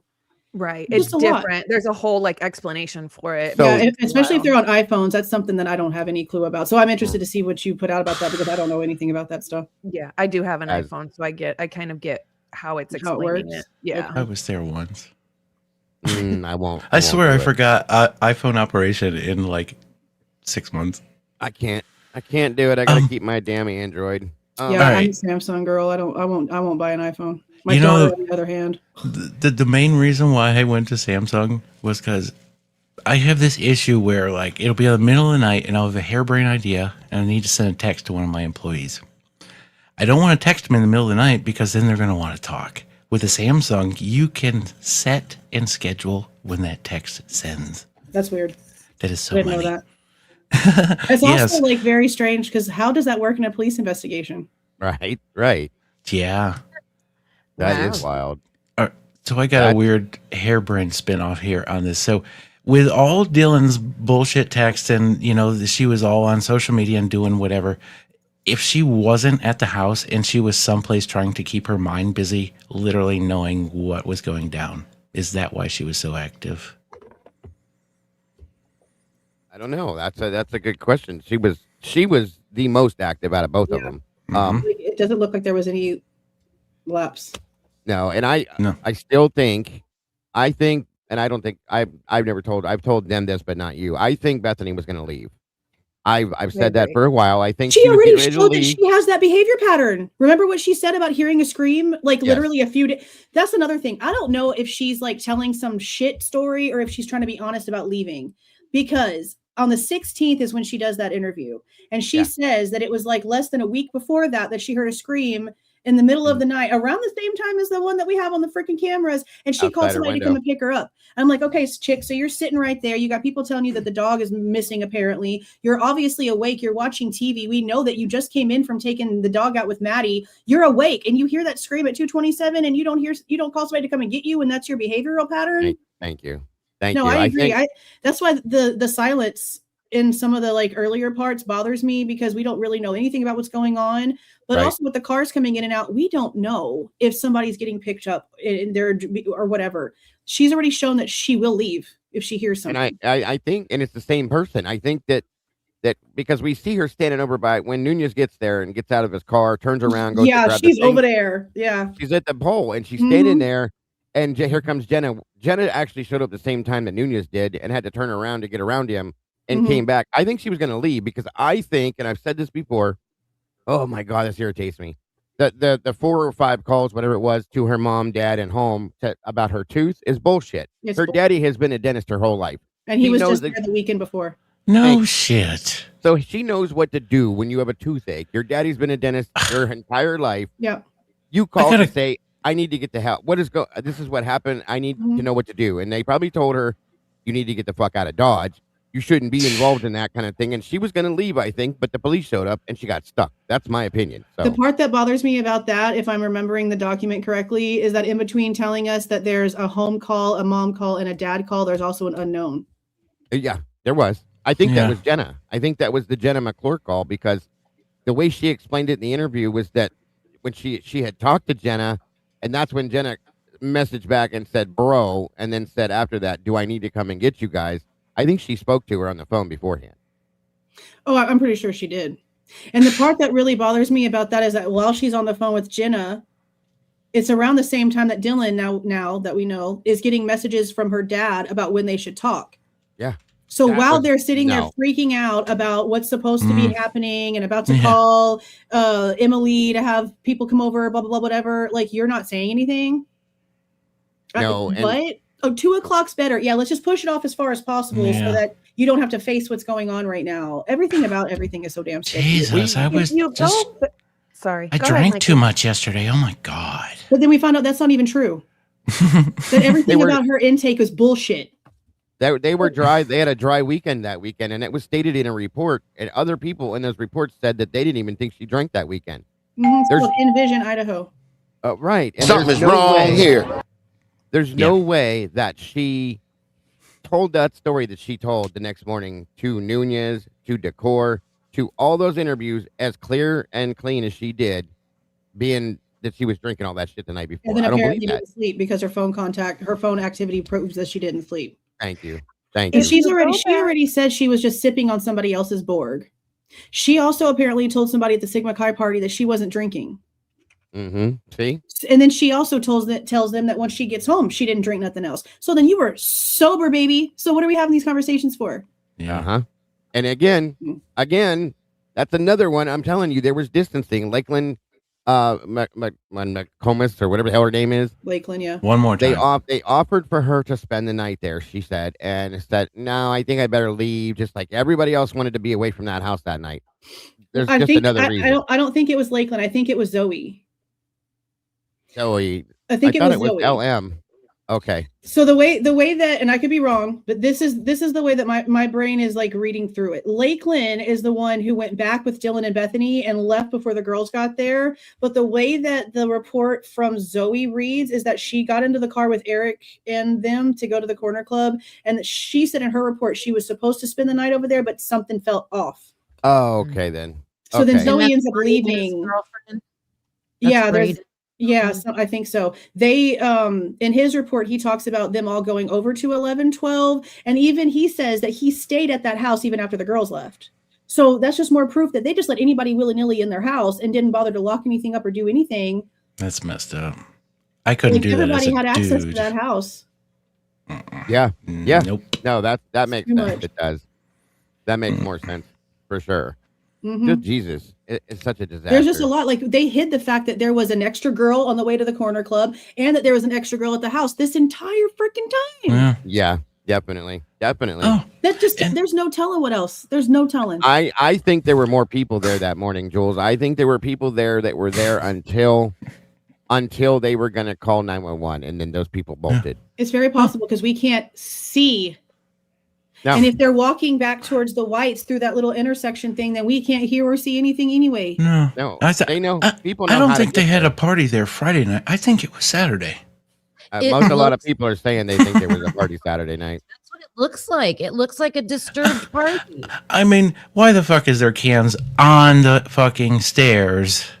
What the fuck? I mean, the original rumor that Christy got told by her blood niece was that she got pew-pewed during a party. Yes. Mhm. Yep. So I don't know what to think other than that we've been extremely lied to. Oh my God. And if you think about it, we've gone through this before in other cases, and it's ended up being true. Most of the time, it's kind of a thing that more of the truth comes out in the very beginning than it ever does. Yeah. It makes you wonder, is all I'm saying. So absolutely. There's just What too is many that? questions about all What of is it. pew pew? A gun, nomadic. Yeah. Yes, we say gun. It is okay. Okay, I didn't know. I try to be You careful. know, you're good. I You're know good. YouTube doesn't like me already. So I know. I You're try to good. be careful. You can That's do so what you got to crazy. do always. I just got tired of doing that whole unalive. It's annoying, isn't it? Yeah, I call So- it YouTubeese. I hate it. have y'all been hit Ridiculous. for stuff like that? Because it's like if you stream out to like Facebook and TikTok and all that whack stuff where they get weird about that when you say those words. Yeah, Especially well, TikTok. I was run off TikTok. Just It's for not that. like a hit on YouTube. It's more like they just won't push you. Right. Yeah. They will They not hit put you. you in Yep. algorithm. It's a shadow Yeah. ban, yes, is how you can put it. Yeah. I've They been go, there oh, before. she's within the community guidelines.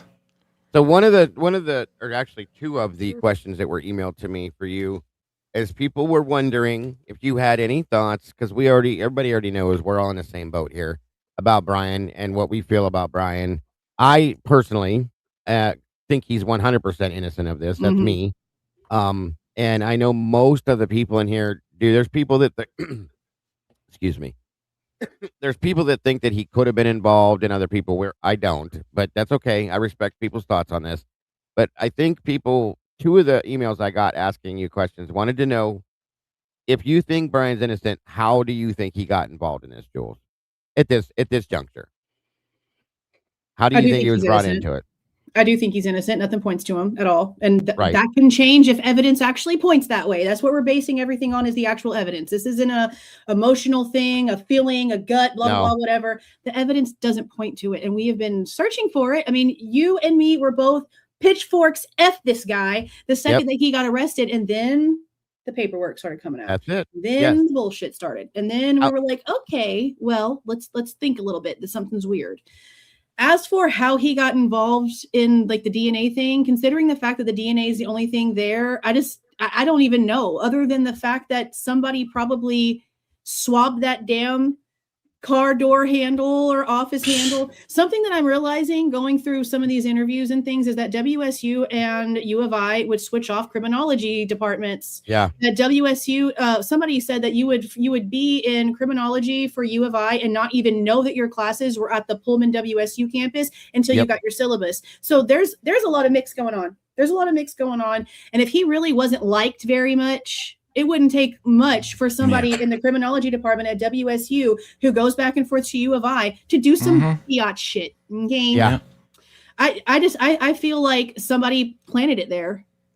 And if that's it's my not thought like too. on the actual snap, then it's the Q-tip itself. My problem is, why do we have Eric Warner walking around to the side of the bed where Maddie's leg is being checked for lividity and the damn knife sheath was not all the way covered up, but home dude at 6'4" can't see it. Yeah. But little bitty shit walks in and can see it from the doorway. Thank you. I was going to say that. Baby Payne. Okay, so, and to me, it appears that in the paperwork, as they put it, once that knife sheath is seen like that MPD takes it and starts to do something with it. They take it out of the scene and they automatically go, oh, okay, we're going to go swab this or do whatever before the rest of the scene is processed. Am I wrong? I don't know if they would have had time. That's the thing. I don't think where the DNA came from has anything to do with the knife sheath at all. I think it has to do with whatever was submitted to the lab from the Q-tip. I don't think it has anything to do with the sheath. But MPD took that knife sheath out of the scene before crime scene people came in and processed. Yes or no? Not that we're aware of. I don't think so. Then I took that wrong. Yeah, What? no, not that we're aware of. Okay, then I took that wrong as I was gauging. Because we were.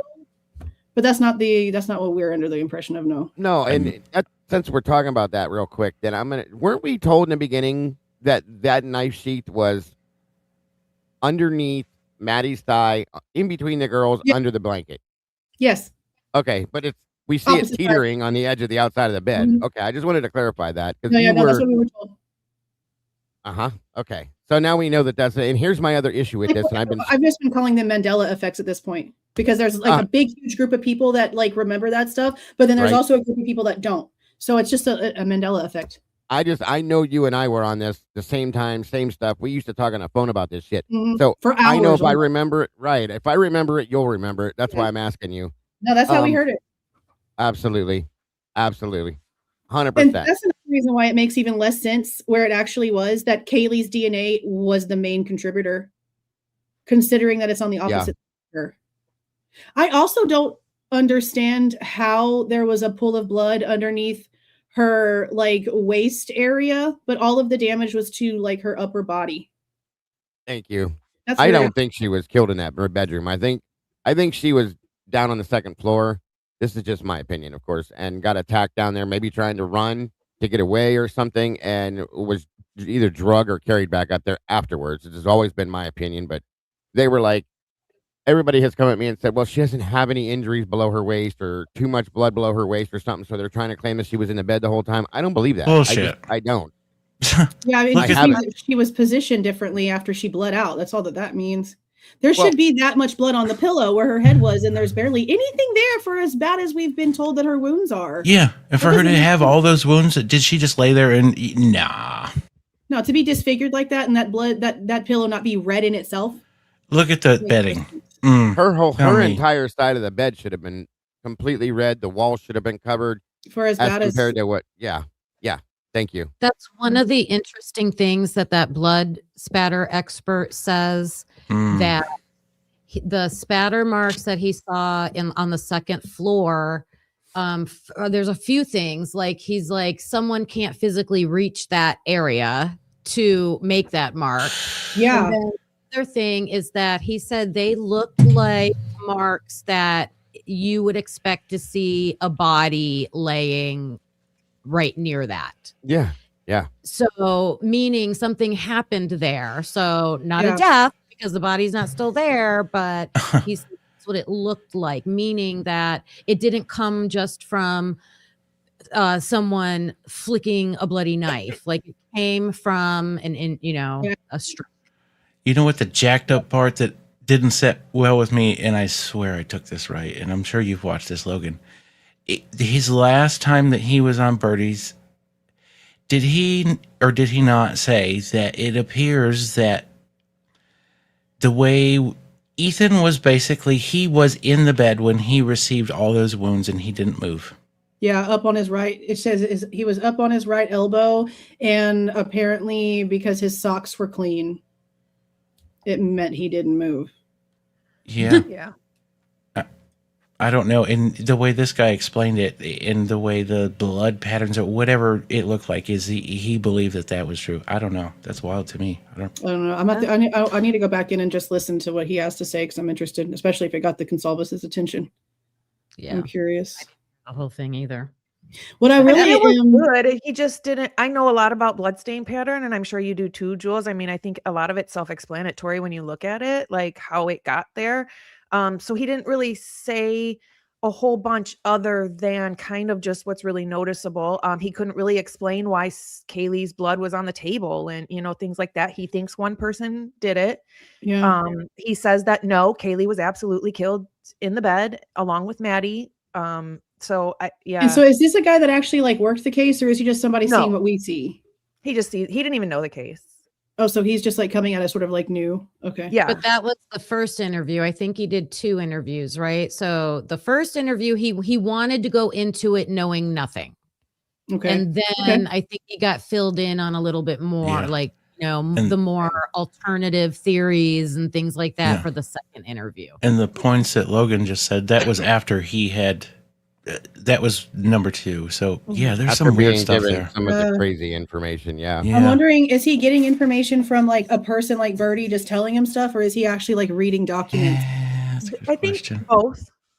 I think he was sent documents, from my understanding. It was just pure documentation. Yeah. I don't know. Just not enough time. I mean, he hasn't. Yeah. And the way, didn't Birdie say he was going to inform him of all the stuff that we've all seen and heard or something like that? Yeah. Okay. So I mean, I'd rather the guy just pull the forensic documents from ISP and go over those. He doesn't even have to go over the court documents. He just needs to pull the report, the analytical report from the forensic lab. Yeah. Good point. Good point. The thing about the table that bothers me is that the side that faces the bar cart has a mark in it. And that doesn't happen with there being that much space to walk in between the bar cart and the table. So how did that happen? That's a blood mark. He did give a specific touch on that because somebody asked. So it's there. So check it too. Yeah. Okay. I can't remember. And there's a mark like that in some of the walls too. The blade literally was just marking wall. That's crazy. Definitely. I thought there was a lot of that in Xana's room. A lot. But the blood up above the stairs is crazy. Mm-hmm. I don't understand that. I also don't know if some of that could have been because the cops are stupid and they touched all over the place. Not the up there on the wall, but the stair rail coming down from the 3rd floor. We see them in the body cam touching all over the rail, blah, blah, blah, whatever. And I'm well, we've got the girl's blood on both sides of that. And here they are touching on it. And then we have the latent shoe print. They didn't even bother to do anything with it. It just remained unanalyzed. They thought it had something to do with something else, but they're using it as the suspect's path of travel. Right. What's wrong with you? Travel in the PCA. Like, how are you allowed to use unanalyzed evidence just because you think you can? But there's a whole actual footprint right next Behind to it. it. It's just Yes. lighter. Yeah. And they didn't do anything with that. And it that's actually the looks like a one. footprint. Yeah, that's the one I think they mean when they say that they believe that the shoe print or whatever the print was related to law enforcement. I think it's that one, because the latent one in front of, like, the one that we have the pictures of that they actually took photos of is L4. Well, when it comes to the other one, they say they didn't even photograph it. Well, that's the one we don't have any photographs of. And if you look at the distance, that's a step. That's somebody taking a step. There's another one inside Dylan's door. It's just even lighter than the second one. Mhm. And the van's sitting right there. Yep. Right across. Yeah. Yeah. All these things were used in this probable cause order that are not true. And that's what pisses me off so much about Ann Taylor, because why weren't you arguing these very forensically reported things in court when it comes to all of this? It makes no sense. She fought battles that were irrelevant and literally didn't bother with things that anyone can see that are lies. I mean, we know that Brett Payne has no problem being a hand up the ass puppet. We've seen it from day one, and we saw it with the IGG, and it's continued. That's a damn good question. Why wouldn't you fight all of that? And it's like, we know how, like, in her position at that point, was she being railroaded in behind the scenes to, like, only go so far? They get paid from the same bank account. Yep. It's the same way I feel with government. It's two wings, same bird, two different sides, same bank account. They all got paid from the same people. And then going down to a point to where she stopped getting paid by the state, correct? It was just a different way, but she was still getting paid. Okay. She actually was getting paid more than everybody else because there was a very special contract drawn up for the defense team for Kohberger's case. They actually met in chambers. Was that with Judge or Hippler? I don't remember which one it was. But when the defense team stuff changed, they had a special meeting where they sat down, and she got paid differently than everyone else. Thanks for clearing that up. Mm-hmm. It just switched the way that they were getting paid. They were getting paid a hell of a lot less, and a lot of public defenders stopped being public defenders. But she had a special contract. And she is still currently working for the state. Mm-hmm. Well, she's still a public defender, yeah. Okay. She's still technically his attorney, and I guess she's going to remain his attorney until all the documents are finally unsealed 5,000 years from now. I don't know how that's supposed to work. That's weird. Or anything else goes down. Yeah, or anything else. Because I don't know if she can actually, like, still be his attorney if he files an appeal for anything. Exactly. Because there's already been some stuff about that that's sort of been filed away. And that new law that just got passed, if you read the actual, like, bill itself, there's shit in there about hiding stuff, requesting information about the way that the public defender defended their client. And I'm like, well, that's interesting to be in there, because we've got a lot of questions about that. And the only thing the consolvences are talking about is something technically irrelevant, because Olivia only saw Kaylee's body if she actually did, because she asked for it, not because it was out there, for one. Yeah. What happened with Xana was a fluke, however you want to call it. I don't know if it was done on purpose or whatever, but those were taken down because there was already stipulations for bodies not being out there. So that being in there was really interesting. And I don't know exactly what it means. I need a lawyer to explain it, but it has to do with public defender information access and basically if they did their job or not and what can't be disclosed, because the entire bill is about what can be hidden. Yeah. And we didn't put any of that stuff out. They did all that. That was all them. I was sitting there with you. We were actually reviewing your video about that, and I was sitting there swearing right along with you and yelling right along with you at that whole Olivia thing. That was so ridiculous. It was highly ridiculous. Beyond ridiculous. I don't understand. I don't understand that family. I don't get it. You know, I think what would be a good link, and you just brought up that lawyer thing. Remember the Washington lawyer that we had on, what was that, 3 weeks ago? Yeah. I think he would. I think that'd be right up his alley. Yeah, maybe ask him, because he's right there. So maybe he can figure out exactly what that means. Because it literally is like, I'll send you an email. I'll link you with this guy. He's easy. Absolutely. I'd like to know. I was going to show you, because what you guys brought up, that the knife blade on the table and the wall, and it reminded me of something. The one on the bed too. Oh yeah, there's stab marks on the bed. And here, and I've said this before. I don't know if we talked about this years ago, but I, at this point, still, because of those things and the way that they are, if I can get this to work, this is what I believe the main weapon was. There could have been a K-bar. I doubt it. Yeah, those are like slashes. Like, how do you slash like that with a K-bar? I stabbed a mattress. I took my 7-inch blade. It just doesn't have the, C-tip. Do you see this blade? Mattress, and it does not look or not my mattress, a mattress outside, and it does not look the same. It's not a gouge like that. Yeah. No, and you see the width of this blade? Mm-hmm. The mattress stab is almost the same exact length as this, and isn't in my there opinion. Of them with something like that? Yeah, the Fruit Ninja video. Yeah. It's a machete, the whole thing. Okay.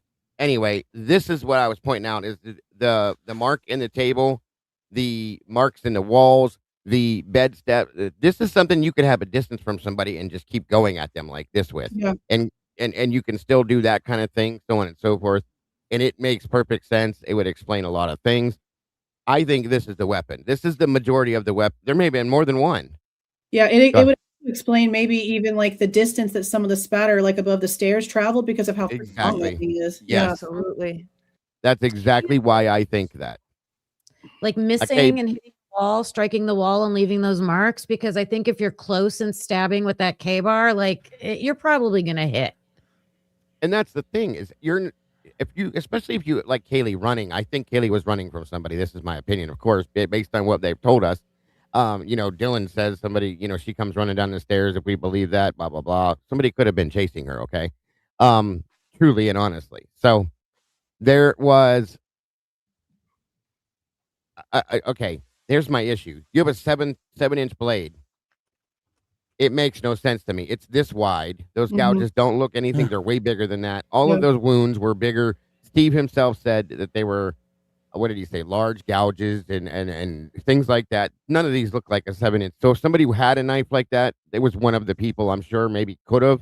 I think this was the weapon of choice. And I think that there were multiple people with multiple weapons like this, guys. And this would explain all of this, in my opinion, but they won't tell us that. It would also explain the timeline in 2 floors. Because one of my things in the very beginning of this was like, okay, if we're supposed to believe that all this stuff got heard by Dylan and it was happening upstairs on the 3rd floor with Maddie and Kaylee, okay, well, Dylan's a dumbass, but why didn't Ethan or Xana call 911? Like that, they would make no sense for these to be anything other than happening at the exact same time. And then I also go back to like something that Dylan says, and people want to give this girl a lot of grace. I'm just not going to. I don't have a reason to until we don't either. It proves me wrong, and I haven't yet. I don't care. She says something too about when she goes to therapy, she only hears one set of footprints when she's like getting like cognitively hypnotized to try to remember that night. And that only happens if you're the other person running. Yeah. Like if you're the other footprints, you're not hearing your own footprints. You're only hearing the other people's footprints. So I found that odd that she would say that. Very much so. Interesting. I agree with this girl says, and we already know that there are little teenagers that have taken their friend out into the forest and almost tried to stab her to death. Like I don't put anything past her just because she's some pretty little blonde girl. I'm sorry, I'm just not going to do it. I agree. If they were boys instead of girls, they would have been locked up. Oh, for sure. Immediately. Yeah. I just don't trust anything that she says. Especially knowing that she did not call Bethany. She's telling everybody, the first responders and everybody else, that she sees the person. She's freaking out because she hears all these things and she calls Bethany. No, you didn't. Bethany called you because she got woken up by a noise. So my whole story now is, what would have happened if Bethany would have never called you, Dylan? What would have been the story if you wouldn't have had Bethany calling you on the phone? Would you have not said a word? And then if you look at her phone contact information, right after she gets that phone call from Bethany, there's a text message that goes to an unknown. And then the person takes off in the car. And I'm like, are you communicating with the person? And Bethany being awake is like a clue that now you got to let this person know it's time for you to get out. Like, I don't trust anything. I trust nothing when it comes to Dylan. I agree with you. Ariel's been like team, I don't like Dylan from day one, and she still don't trust her. Yeah, absolutely. I know we weren't allowed to talk about her for 2 years, for the longest time because we were victim shaming. And at some point, I think most of us said, Jesus, you know what, piss on that, and we moved into He's it, not a and that was victim. when it came out. Yeah, He's not a victim. not even close. Liar. That's why I have no doubt. He's I a have liar. no issue saying that. None. Especially knowing that she was okay with just changing her story up. We literally hear Mallory asking her if she specifically remembered the eyebrows. And she says, no, I don't remember his eyes either. And then 4 days later, she's all about eyebrows. Who talked to you? Yep. Thank you. And then she tells Bethany, I think I'd remember a nose like that. What? It all fades into the sunset, Joey. Like you said, who talked to you? Who was talking to you? And I'm sorry, there's no way that the face mask is open the way that she's trying to describe. Yeah. And Kohlberger's picture, and it doesn't click. Yeah. Right. She may have been looking at a photo. It wasn't him. That's why. She had never seen him before. And on top of that, why would you deny a face sketch? Why would you deny that? If you can sit there and be like, oh, he looked like this and he was this tall and oh, he's a bushy eyebrows. Why wouldn't you talk to a sketch artist? Is it because my thing is she knew she was going to end up describing someone that everyone recognized, so she couldn't. Yeah. I also wonder why, when she describes this thing, why they don't say draw it, look it up, Google it, so they can figure out what it is, knowing that Haley had different weapon marks on her face. Why would you not pursue that? It was just there's nothing. There's like no follow-ups really at all. No. It's like, oh, it was like right here and it was sort of shaped like this and then that's it. Like, why wouldn't you do more? It was just minimal enough to put points on paperwork and roll the story and just push it forward. Just points. And where'd the fighter guy come from? Oh, in the vacuum. God Yeah. damn it. Why are you guys so concerned and still looking into this? Right? Like, really? How did you go from being in all black and wearing a mask and, oh, he's a creepy dude walking out the house to, oh, a fireman with a vacuum? I don't understand. Crazy. It's wild. I don't get it. And people can say whatever they want to until something makes sense. I'm going to keep running my mouth. Yep. Plain and simple. Yeah, I agree with you. There was 2 other emails I got asking, what are your thoughts on Jack Decor? At all, if any at all. What do you think about him and the entire situation with him? I think he's a little weasel. Uh-huh. Well, that's interesting. I know that he's the one who got the Consalves's the 11-12 footage. I agree with that too. It wasn't Olivia. Steve told Brat Norton that it was Jack. Right. And it was like that night. And when we see the cops pull up, a girl from 11-12 runs to Jack's house real quick, which was weird. With the blanket. Yeah. Yep. And I don't know. I don't know if he had any involvement with anything. I just know that he's like a little weasel. And there's like no reason for anyone else to destroy Kaylee's face like that other than someone who was super pissed at her. Well, and if there was any truth to her not leaving, but she still didn't want to be back with Jack, then I guess maybe that would be a reason for him to rage. But we also know that he was seeing, or at least telling people at the school, that he was having severe mental health issues. Yeah. Right. And Brett Payne even catches up with him after some hearing in 2024, like May 2024, where they're talking about the audio, which we went over. And he's like making sure that he got the counseling and stuff that he needed. But then Jack wants to deny the fact that it happened, even though we have reports saying that he reached out to them prior to the murders about how bad his mental health was getting. Why do you think they waited until last year to fingerprint this dude? Suspect number 1. How did they clear the suspect that was number 1 on the list? No fingerprint. Thank you. I think it was all part of that paperwork shit. It's just like, okay, we're going to put the boyfriend at the top, but we're going to, it's just how it rolled on. Man, I don't know. That role that dude played, I couldn't do it. See, the thing with him, and it's like the messages, and then seeing the footage and what happened with Murphy, I am questioning a lot of things. Where's the hell's that 17-minute whatever? Not just that, but when we see, or I guess, we can't hear anything because it's in the muted stuff. But when we are like under the impression from the timeline that they have now taken Murphy out and now he's like missing, we see a car come in. It goes to Jack's. Actually, Right. no, we can hear this. We can hear this stuff because Yeah. we hear him say something. We hear someone say Murphy. either Yeah. Murphy or come here, boy, or something like that. Yep. And then the car takes off. Gower. Then you hear Murphy like in the background, like the girls found the dog. Mm-hmm. I've been questioning this for a while. You probably even remember me asking if Murphy was drugged in the very beginning of this. I questioned that if he was given something. That's interesting. I've never thought of that. Well, we found out from reports that apparently they were having trouble couple of weeks to a couple months prior to the event with Murphy not coming back right away. Yeah. And they felt like somebody was either like giving him treats or keeping him in the bushes, that he'd always go to the bushes, and he wouldn't come straight back. So given the timing, I've really kind of wondered if somebody slipped him like a Benadryl or something to make him like go to sleep during everything, because there's no guarantee what we're hearing is Murphy. You know how many dogs are in that neighborhood that we didn't know about? Holy shit. And some of them sound really loud. Even the front entry body cams of MPD, you can hear a dog barking and it sounds just as loud as the Murphy bark. Yeah. And Murphy's gone. He's at the shelter at the point that this is happening. Yeah, that's interesting. I've never thought of that. The car coming in, you hear that, it takes off, and then the girls find the dog. I mean, how long does it take for a Benadryl to kick in? Or whatever. Yeah, right.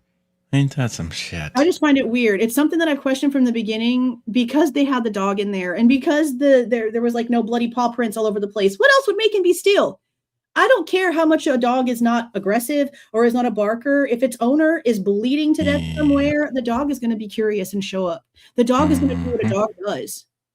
So that makes no sense. That's why I've wondered that. And some people think it might be too far, but then we look at the video camera. We see the car. We know what time that Murphy got out. We know that Maddie was asking Bethany if she knew where Murphy was. So we know the fact that he was missing is a thing.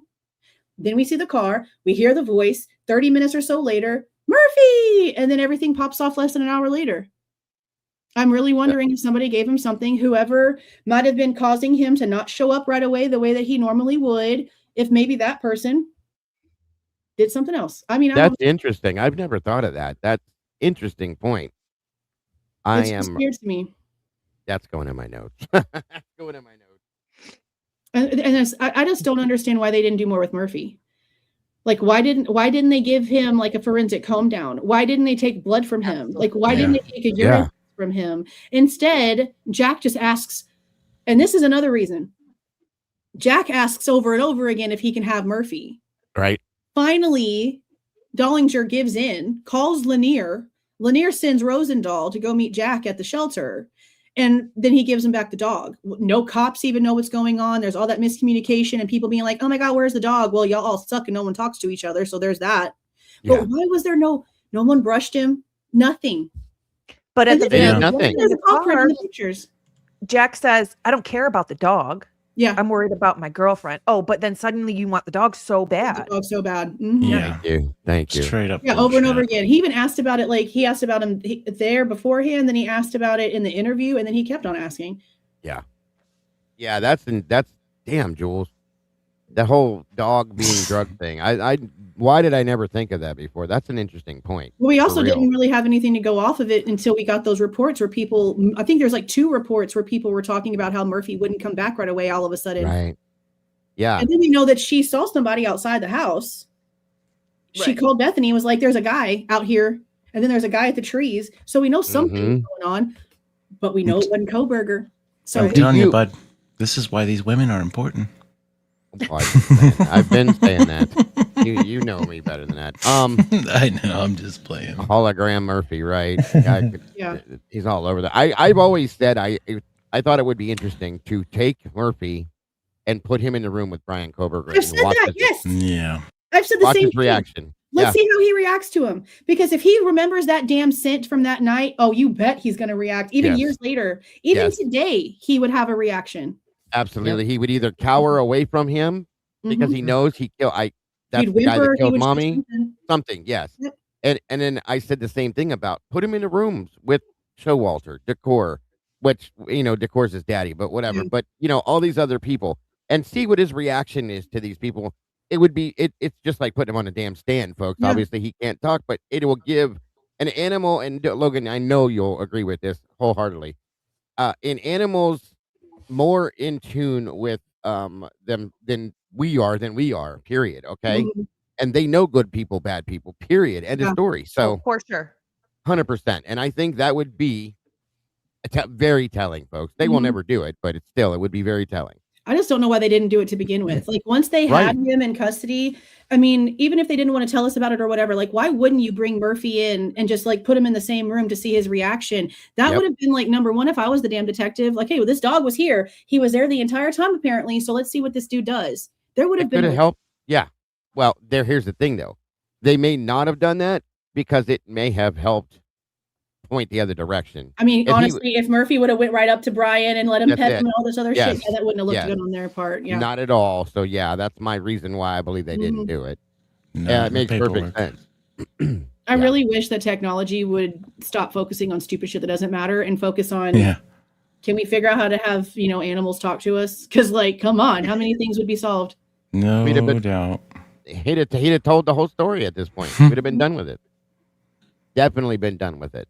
It's insane. It is absolutely It's wild. It's actually insane. Like not even a joke. It's actually insane. And that's like the most light you can put it. Yeah, right. Exactly. I just don't know. I don't know. I just know nothing is pointing where they want us to believe that it points. No. And I don't feel like the more information that comes out that's going to change because we're getting the later information out now. Yeah. And that's like the most analyzed. That's after all the evidence. That everything that we're going to get at the end of all of this is all going to be like beforehand, before the testing and before all of the analytics. Covered up. Yeah, we're not going to get anything else from this. Nothing that's going to point to where they want to. Continue to spin the shitstorm. The amazing thing with this entire case, I was talking about this yesterday, is how it's obvious the prosecution did not convict Brian. Okay, the mainstream media and the public court of opinion convicted Brian, and they knew that. They used the media as a tool, and they let it run day one on till the sentencing hearing. I mean, even today, they're not being honest.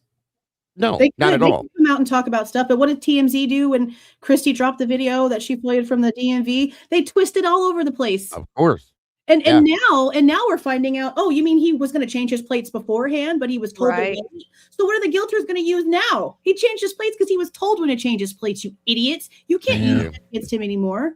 What are they garbage? Right. Atlanta did the interview with Peggy Gunn, and she said she has no issues with Brian. He didn't make her uncomfortable. None of that bullshit. This is the incel murderer that did this. And we could all see it in the interview, how comfortable they were with each other. Come on. Yeah, it's a normal conversation. She said it's normal for people to talk to her like that. Seems nice and friendly. She didn't get no weird vibes from him. She joked around with them. Normal interaction. Yep. I think Peggy is the only smile I've had in many days out of Simone from that town. She seems real down to earth, genuine. Yeah. Oh my God. She was real. She didn't. Yeah. Because I was in there watching that with Lana, and I was in there thanking her in the chat. I said, thank you for being honest and being true to yourself, because a lot of these people wouldn't do it. Most of in my opinion, most of the statements that were made from WSU was a bunch of bullshit after Brian was arrested. I think too. I think they helped to point to him, in my opinion, truly. One thing that I thought, and after she said, so she was gagged for an X amount of time, and then, she got an email or a text or text on that she could talk, right? Which was complete bullshit. But, she was in the dark. She didn't know. She was an innocent person. She's cool. But people that were closer to this, that were gagged, what were they told before that gag was lifted, and how much were they pushed on what they could or could not say? And is that why? How many people got just scared over this, and they're like, "Oh fuck, we don't even want to talk about it," and that's why that whole town continues to go, "Oh, nobody talks about it." Yeah, I agree. That's far. I mean, I just don't understand how she could follow the rules, but all these other people can't. Mm-hmm. We also see no punishments. There's even one of the reports where the grand jury violations that Steve Consalvis straight up came out and told us about and are reiterated in this damn James Patterson book. And I FOIA'd that information, and they told me that it doesn't exist. And these motherfuckers are out there making laws and shit. But to me, they're saying that there's no record of it. Well, then why is there a report? Thank you. Everything I asked for is nothing but drama, nothing but bullshit. Trash. Yeah, that's an understatement. I've never seen a case so secret. What did you, speaking of that, this was something I was going to ask you from the beginning, but did you remember the text message between him and Brat, that whole thing that went back and forth? And he makes that statement. Brat comes on and says to him, well, Dylan's a liar. And Steve comes back to her and says, yeah, she absolutely is a liar, but she's being protected by her stepmother's something about law the families. firm. He says something, and I have all the messages on my computer somewhere. He says something about how the girls are really protected. Yeah, I wonder what. She was a Boise attorney, correct? I don't know where she did it at, but isn't that where Dylan's stepmom? Isn't that where they're from? Might have been. Oh, wherever Dylan was. Yeah. Wonder what her ties are to these folks in the case records.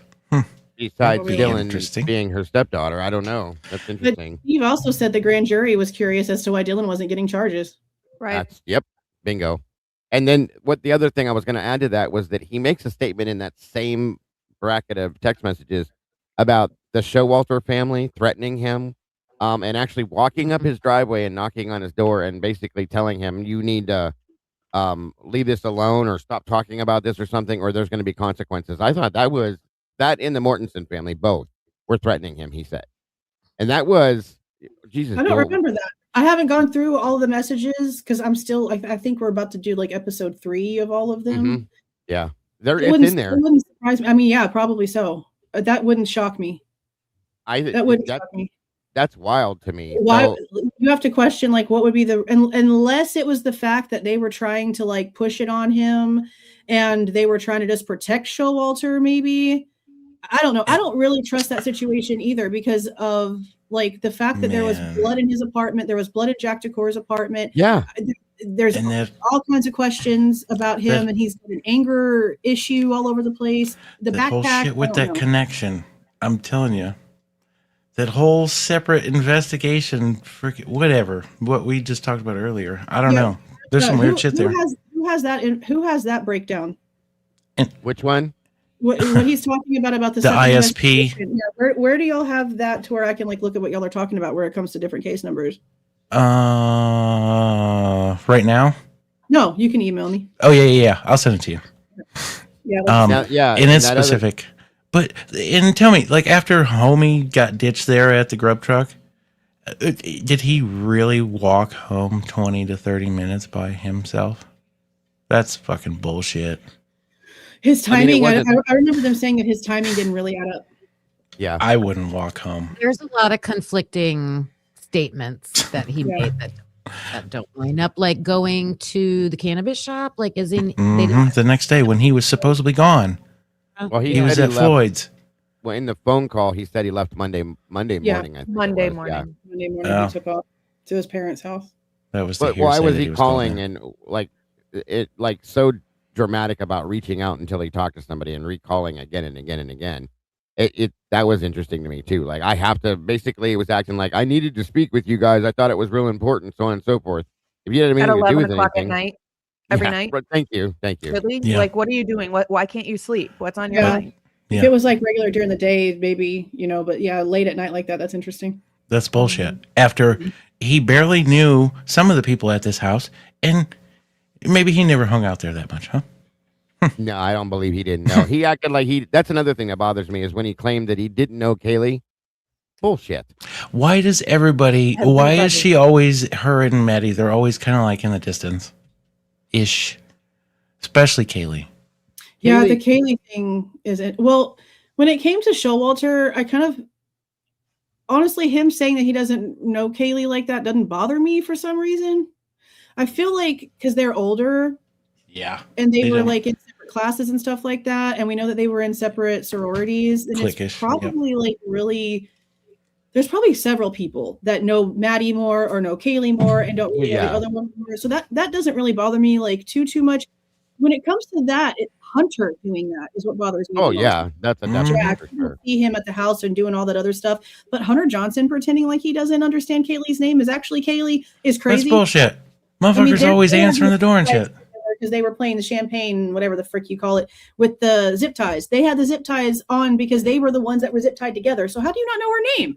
Yeah, he came outside with her for the Rosenthal interaction. Sat Yeah, there out the the whole sliding time glass until he doors. left, and then he goes in. Right. Yeah, and then he opens Twice. the door in the other one where apparently no Yeah. one was home. Him and the Conrad guy in the other interview Yeah. that got posted are the ones at the door. And then they end up getting her on the phone at some point. If that's mistaken, I'm not mistaken. Maddie. That's That the was same Maddie. one. Maddie. Maddie Yeah. on the phone, yeah. Like, yeah, okay. What Yeah, the- but there's a lot of people that really kind of were like distancing themselves from Kaylee. Uh-huh. See? A lot of people have noticed that. I noticed that. It's weird considering that she was still living there. Yeah, that's what I mean. And then the whole thing with she's going to Texas, but then she's not going to Texas. She moved out, but she really didn't move out. She broke up with Jack, but what was going on? And there's too many things that are just driving me nuts with And that. there's no reason for it. So the room that I'm going to say that's in the basement, the bottom floor, right? That had that whatever bullshit treadmill, and you know what I'm talking about, right? Help me Say out, that one more God. time. You might the spare room that had like the computer in the bed. Yeah. Oh, yeah. So that was kind of like her office. It seemed like I'm going to say. Yeah, that's what they used it as. Computer, Yeah. If she had one of the biggest rooms in the house too, right? She had the biggest room in the house. Why yeah. was that shit in another room? Tell me that. I don't feel like I think they all used it for that, but yeah. Yeah, like, did, it's weird. But did they? Because if they did all use it, why did it seem like it was all her stuff in there? I don't know. I mean, that's I don't we see were told. Where the hell did we hear that Maddie and Kaylee worked? I think it was doing that in that area. I think. Don't quote me on that one. I might be wrong. No, I remember hearing that she did, like, she had a space where she worked from home, but that it was just like too noisy, blah blah blah. That was whenever they were lying about her living there. Right. But why right. would you want to be upstairs where there's less noise, Yep. and then downstairs where the door is right there? Like, that's opposite of normal. That's weird. I was trying to push that to a point, but you get it. Yeah, And that's why I wonder if that's where she was at when she gave the whole looking up the registered sex offenders for work thing. That's something else that's been dinging in my mind too. Got to keep it away from all the rest of the scene of the house. Something else she was doing, like that wouldn't pertain to work. I couldn't imagine for what she was doing for her job. Like safety stuff, I guess. Yeah, that was. But she said it was for work. That's the thing that gets me. I wonder. So, what are y'all's thoughts on Enon Harsh now that there's reports that are coming out and he's nowhere? Yeah, that's.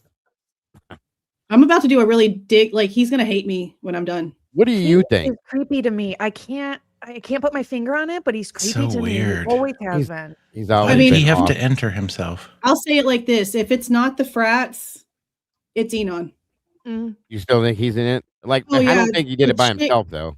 The chick from 1119 even mentions how he just walked straight up into the apartment that she was in and just goes straight to the back of the apartment, doesn't say hi, doesn't say nothing, just walks in like he owns the damn place. What? Of his rocker, like drunk as shit, asking if some girl named Sarah is there, and he just like Oh, straight yeah. up. Where'd Didn't you even hear take that a at? bottle of wine, huh?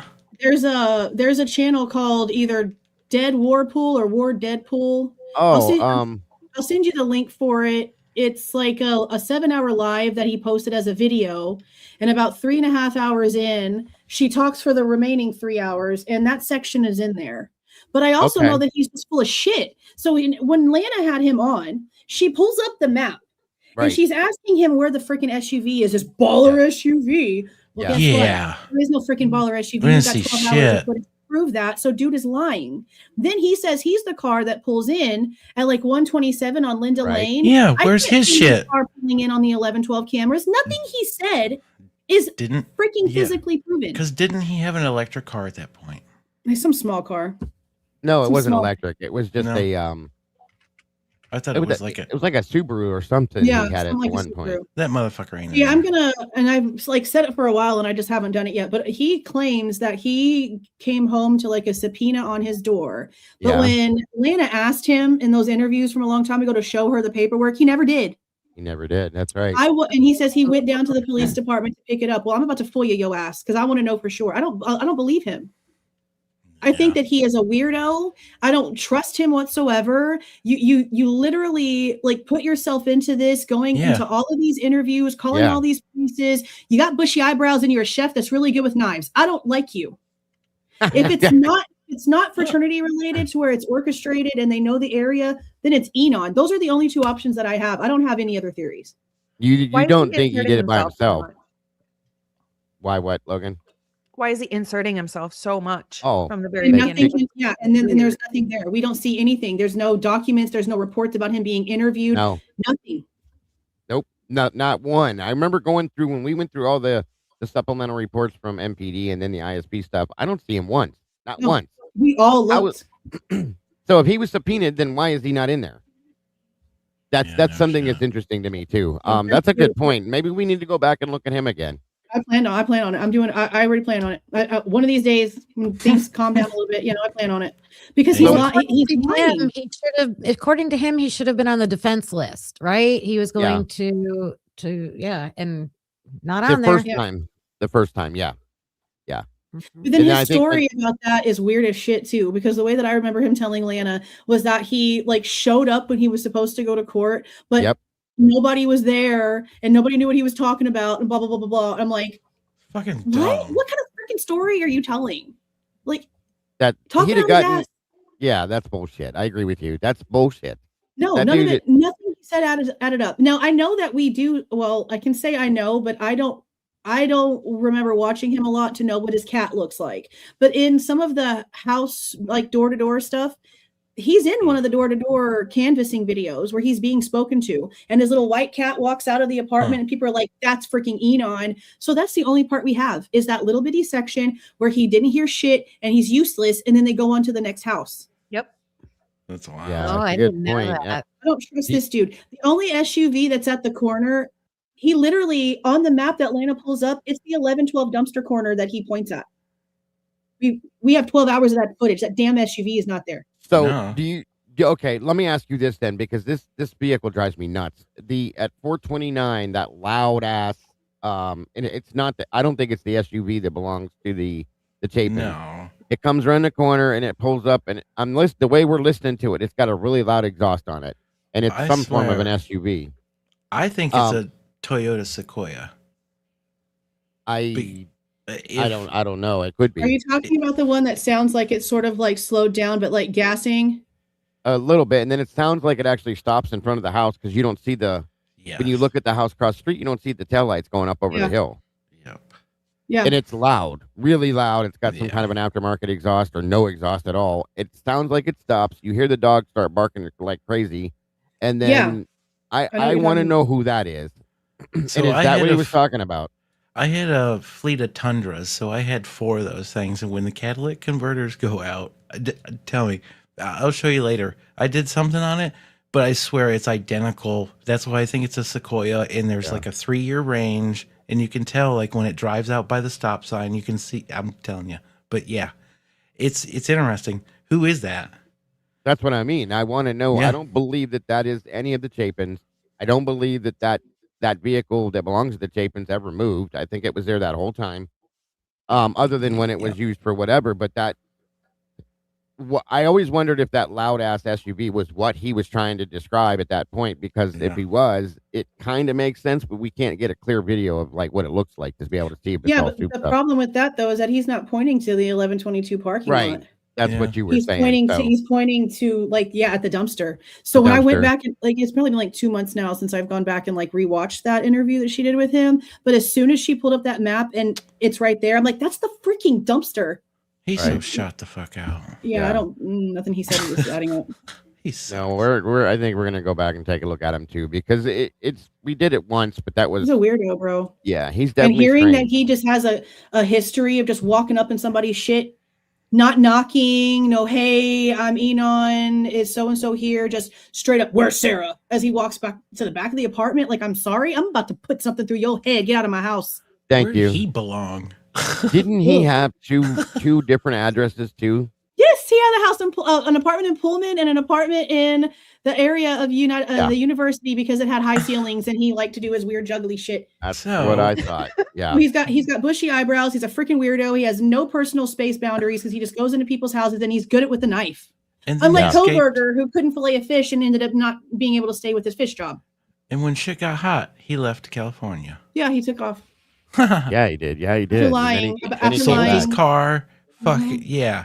And he had, I'm pretty sure the man owned a white Elantra at one point in time, but it was after this, I think. He said, I think he said his ex-girlfriend had it. Or his ex-girlfriend, maybe. Okay. God. Yep. Yeah. This fucking cat had a car. Not that he never drove it. Yeah.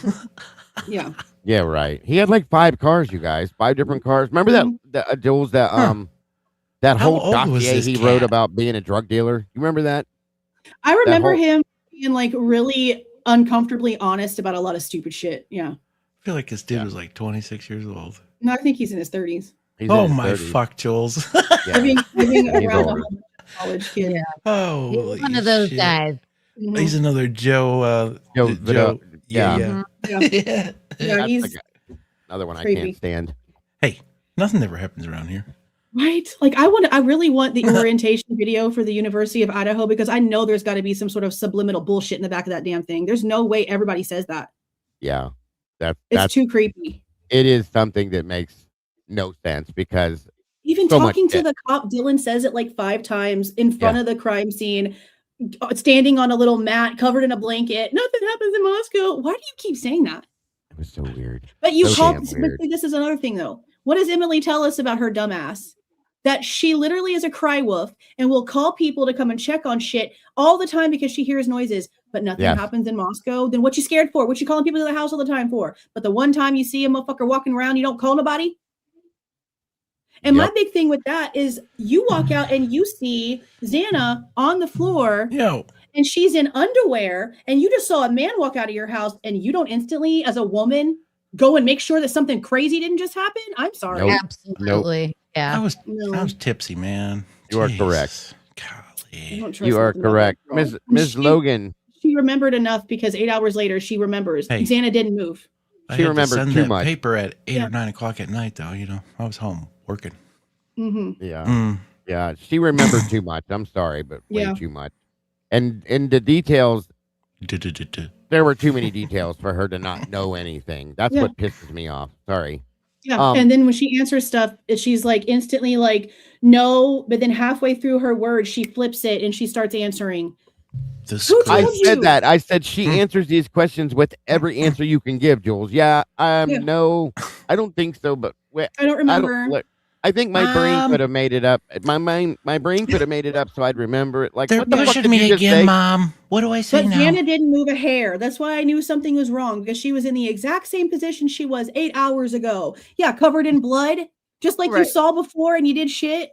There's no way she saw What? Xana from the that area. There's no way she saw her. That, especially if that door was partially closed. All you saw don't know were her if it feet. was. If you saw anything, I don't know if it that's was. the outside. They I were don't think it was partying the closed at day all. before. I don't Well, think it she was said- closed either, and I think the lights were on too. Yeah. Yeah, I agree with that. But Mhm. didn't they say that in her yeah. second interview she said the door was? Well, no, she did answer that 3 different ways too.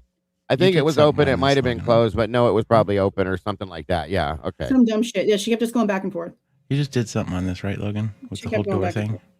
Yeah, I did. There's The blood on whole the back of different the thought. door, and I think Dylan it was did her blood best, during and the I'm- crime, but I think Roll- it was open when Dylan saw it. Yeah. Yeah, Well, yeah, yeah. there is blood on the back of the door. Yeah. Yeah. Listen, dude, I'm not gonna go in on you tonight, but you say this all the time. Who are Okay. you talking about, Willis? Dylan did her best, and I'm sure I can't now stand that this she little wishes God damn it, she Jeff had never H. opened her mouth.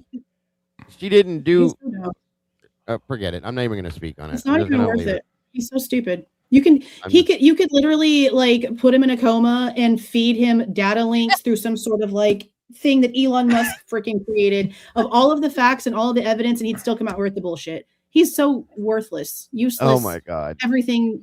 Thank you. Dumb. Thank you. Thank She you. sharpened the pencil, Tandy. That's what turned me from being super careful, like about what I said about the survivors when I realized that where Xana was and all of that and not calling and no way, unforgivable. You don't do that. You don't do that to a roommate. No. While admitting that you heard everything. Well, And, and you know with some Bethany saying she saw Xana do drugs that night. What? right. And she's Right. laying on the floor and you do nothing? Yeah. Yeah. Thank you. And why Those are my didn't you roommates. use your Bethany? Why didn't you use your friend finder app to figure out, since they weren't answering their phones, just to see if they were at the house that you supposedly have, the way you found them there the morning before at Taco Bell? Remember that one? I was just too busy trying to find Dylan in her charger. You worried about Thanksgiving dinner? Jesus, can we go That's what home they're doing. already? No Can I idea leave where tomorrow? Kaylee and Maddie were. We don't know where Kaylee and Maddie are. No. And see, isn't that the craziest shit? Is that like all of Dylan's story is about hearing Kaylee. All of it is about hearing Kaylee. Yeah. But when it comes to the cops showing up and all of that, suddenly Kaylee's forgotten about. Poof. Yep. Right. It's like these points where they got to enter her, but then they gap her out because they don't want to really tell the whole fucking part of the story. No, they're not being honest about anything. Can you move, Kim? I'm moving. Can you hear me? Buzzing. Yeah, and you just your picture keeps freezing. That's all. No big Frozen deal. I know. updates. As long as we can hear you, you're good. Yep. Yeah. She's getting tapped, buddy. That's crazy stuff. She hears noises. Crazy. She said she's stuff. been hearing noises in her chat. Wait, I till think they it's cut- my ice maker. I'm hoping. Are you sure it's not? Is Carlo? Trying to It's check on it. Carlos. Hold on here. Not right. I'm looking at. Give me a minute, guys. I'm kind of scrolling chat just to make sure. I've been trying to follow. Yeah, let's just do it. What do you think about? I don't know if we talked about this earlier. Is it a 17-minute phone call that supposedly? Jack Oh doesn't- yeah. Did you guys talk about that? No, we didn't My go dumbass for it. brought it up, but Yeah, I'd like the interview. I asked for the interviews and they're like $500 for both of the interviews. So I told her to separate them. And I want to hear exactly what he says with that because the verbiage in the report is weird. And I don't really know if it's just like I don't trust these damn police reports. It's been proven over and over again that they are not accurate. Even when it comes to the body cam, there's stuff in like Noon's report that doesn't match to what we actually see. Stuff is like flip-flop between him and Eric Warner. So I want to hear the interview, but I also just want to see the freaking like phone records. Like none of these people have the same phone numbers. We all know they switched their phone numbers. Like there's nothing that's going to be like an invasion of actual privacy if you just show us the freaking phone records. Why can't you do that? Right. So instead of reading reports that are horribly, horribly summarized by people that don't obviously pay attention or go back and check their work before they write the report, I just want to hear the damn interview. So once we get that, we can sort of figure it out. But it sounds to me like there was a 17-minute freaking phone call that nobody told us about. That's what it looks like. Yeah. So I want the proof. I want the information. But I also want like all of the text message information between them for like 2 or 3 days prior to that. Yes. Yeah. There's She lead showed up up to Friday. shit. I want to see what they were discussing. I mean, maybe Jesus not like their Christ. actual conversations, because maybe that would be an invasion of privacy or whatever they're going to try to say. But at least show us their timestamps. Show us that they were in communication. Look at all these other cases. Like, what's this trashy girl that Gypsy Rose? Look at all the detailed text messages in the Scarilla Maria something, whatever, the teen girl that crashed her boyfriend into the building. Yeah. Oh, that Look happened at all here. those detailed text messages. Different states, different rules, which is so stupid. iPhone, non-iPhone. Everything in Idaho is different. Everything. Hey. Just like the fact that the coroner doesn't go in until after the prosecutor and the lead investigators. Are you fucking with me? That's Seriously? That's such bullshit to me. That's weird. I've been obsessed with that the whole time, and I've been complaining about it because I pulled up the law and read it, and it states in there that the coroner, and just like here, I've been on these scenes. You guys know that. I still don't understand it, and I haven't got to talk to you and bitch to you about it, so that's why I'm doing it again. But like, she was there at 12:30, 1 o'clock in the afternoon. She told them, Gunderson told, what's his name? She's here, or vice versa. I'm sorry. She's here. I'll just have her stage over on King or whatever, so on and so forth. And she said she let the police do their thing. They didn't know where to put her into a time point yet. They're like, okay, once she goes into this house, we know that the media or whoever, that is a staple time point. They didn't know what the fuck to do, right? Yeah, I don't think they did. Yeah. Well, that's part of it because Plus, she's useless. Well, yeah, that's true. Yeah, you can say, yeah. But they had all day. They were in that house all day long, okay? Back and forth, doing whatever the hell they were doing. Waiting for And then orders. she goes in, waiting. It's almost, I think they were waiting for Bill Thompson to show up is what I think, okay? How's Billy going to spin it? Or Ashley, one of the two. I think they waited for that. And then once, because it's interesting that after that happens, then she shows up, goes in the house 8 o'clock at night, and then takes custody of the bodies, does everything you're supposed to do. What is it? Almost 24 hours later. It's ridiculous. That's what happens when you got Exactly. like 3 to 4 players that are in part of this that you got to link up around Thanksgiving, get everybody together, Yeah. and then send it. And we still have footage missing from that too. We still have like some hours. Because when Connor put out the first part where we see the bodies coming out, and then he released the second part, it's actually flipped. But there's also hours missing in between those.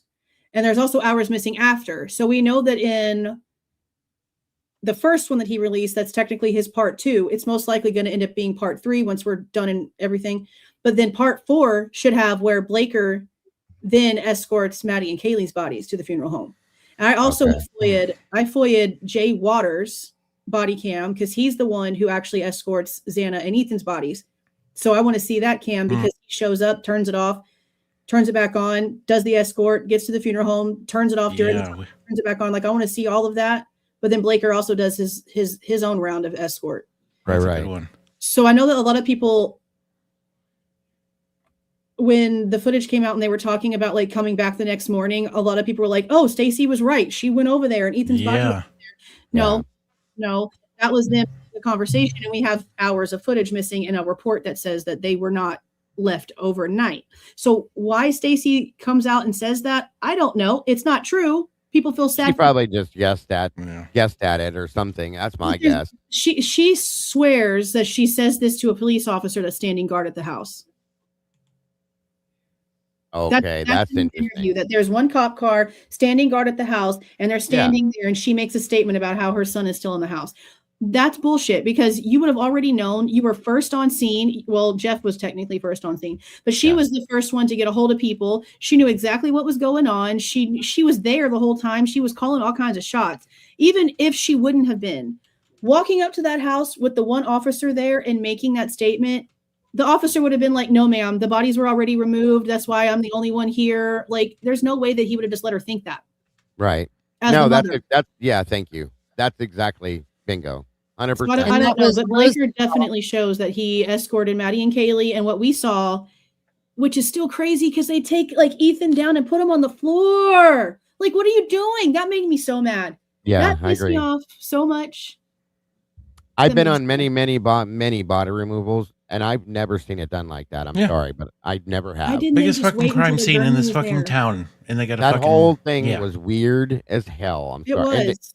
They bounced somebody down the damn stairs too, Jules. You can hear. That's fucked up. And the one video, them coming down the stairs, and you hear, and I'm like, what the fuck are you doing? Like, you picked up the sled and they're supposed to put them on a sled like that in the bag, and you bring it. It's called a sled, and then you bring it down the stairs, and I swear you can hear something thumping down the damn stairs. It's ridiculous. So nothing is professional, so it wouldn't shock me. No. Not at all. I don't understand why they moved him until the gurney got there. Like, what was the point of putting him on the damn ground? Yeah, it's definitely that made me mad. I don't know how the Chapins aren't pissed about that. I'd be mad. They all should be pissed about that. Yeah, like the whole silence thing. It's like, how can you not like venture to the other side of like what they claim is all the bullshit we're talking about? How? I don't care. Whatever they think happened here, that's why like the Enon thing, like it bothers me, but there would be no reason for the Chapins to be stepping in unless like there was a connection between whatever was going on and then Enon, and there's no proof of that. So I always have to go back to the facts, which is regardless of how I feel, the Chapins stepped in to quiet shit up about Ethan on day one. Yeah. When you go back and you read Brett Payne's like original probable cause that he originally started writing up, like the report that turned into the PCA, there's all kinds of stuff about Ethan in there. Yeah. But then the official paperwork had to be written up, and we get one sentence about his existence, and that's it. And why? Like, this goes back to like the apartments, the multiple apartments. Where the fuck is the shit on the apartments? Huh? Yeah, and where's anything about Ethan's apartment? Why do we have reports about them going to his apartment and looking for things? Even why the hell is she working for Othram? Yeah, her doing shit with Othram is so stupid. They didn't do nothing. Well, guess who's coming next? Because they're key speakers now. They're key speakers, and I guarantee you that Othram pulls them on stage, and now they will be the spokesperson as well. They're getting as many people to support them and to be their voice now as they can, so that they can continue to do nothing. In my opinion, nothing. Like they're great with cold cases. They're great with cold cases. They figure out cold cases, but in this situation, y'all failed. Yeah, fucking big time. cold You gave ass them a investigation. 72-hour turnaround time, and 18 days later, you didn't have shit. Nope. You're Nothing at worthless all. when it comes to like live cases. So why are we pretending like they did anything? I don't understand that. They did nothing. They did nothing in this. No. So I don't know why Nothing. they're getting the praise for it. Like they're literally being introduced to places as like, oh, they did the DNA work. No, the frick they didn't. Well, They have to have, in my opinion, Jules, just because they have to have somebody, somebody to put in the spot to be the one that figured this out. Because it can't be the feds. It If can't you be need somebody to send it last minute, just hit us up. What did you say, Jules, about it the can't, feds? it can't be the FBI. Right. Yeah. That's what that's the whole point of what Hitler demanded, that both sides get together and freaking come up with a narrative. It could not be the FBI. So of course they're going to keep Othram in. They have to for their story. They have to. 100%. Makes perfect sense. And what's also funny to me sense. is how during the interview, they're talking about how when the knife sheath DNA was brought in, that they did like a whole tour and they walked around and showed them all kinds of things and made sure everything was comfortable. No, you didn't. Blaker's report literally says they showed up, they dropped it off, they left. There was no tour. They weren't even there. Right. Those two that are always on the camera, they weren't even there when the knife sheath sample got there. So why are you out here acting like y'all did some shit that y'all didn't even do? None of them did anything. The prosecution did nothing either. I told you guys, nobody did anything in this case. They didn't investigate it. They didn't prosecute it. None of this went down anyway like they said it did. And here we sit. The FBI did everything in this case, and they're not showing a damn piece of nothing. There's reasons too, I believe, for that too. So, that's the one reason I'm really glad that the WSU lawsuit didn't move to a federal court, because the feds already took too much control over shit. And if this would have moved to the federal court, then a lot of the stuff that they are suing WSU for would have gone away. And even though I'm against this lawsuit, I want the depositions. Yeah. I want these people to have to get in front of that jury and tell us the truth. I want the reports about what Kohberger was really doing beforehand, because none of it was enough to get him actually gotten rid of. Nothing was enough for them to really take action. And you have to think about the fact they were already going through sexual assault bullshit with the cops at the same time this was happening. Not even 2 weeks. Not even 2 weeks before the crimes. That guy who was responsible for starting all of it finally resigned after all the upper hand people were already gone. So you're telling me that they're already dealing with this? And they tell me that shit wasn't going on ignore it? At the other campus. Oh, it was. That's why they work together. I mean, come on. I think that's part of what the task force was in town looking into in some aspect, possibly. Is the whole fucking ring. I mean, it could the drugs that you just you're not doing that without. I came from a town that is ran by a university. I know the bullshit. It's power. It really is. Like I do have contracts even just on the pool side. When like these people come to town, like everybody dresses up, everything's perfect 2 months before. It has to look perfect. It's when the investors come in, I'm telling you. I've gotten POs for shit to be $30,000 that need to be fixed for 6 months, and these people come to town and they're like, just fix it. Snap of a finger. Yes. It's unreal. Right. Thank you. In Donna. here, they're invested in like different properties. So even like University of Central Florida, when they blew up after their football thing, go ahead. Keep going. I'll be right back. After UCF's football program blew up, UCF blew up, and all this student housing started going up. Every single student housing. So if like we maintained a pool at one student housing place, we had to deal with a whole different set of people because it was funded by a different organization. It's wild. It's all a bunch of third party bullshit. It is. It is. I mean, that's how the King Roadhouse was. There's a lot more to that. It's strange. Like we could do stuff over here that we couldn't do over there. It's weird. Yeah, it's also like very territorial because they'll have different. There's multiple families that are embedded into these these cultures of these 100%. University towns, and they run everything. It's like a mini Rothschilds when it comes to these. And it's out of the country. It's a lot of them are. Yep.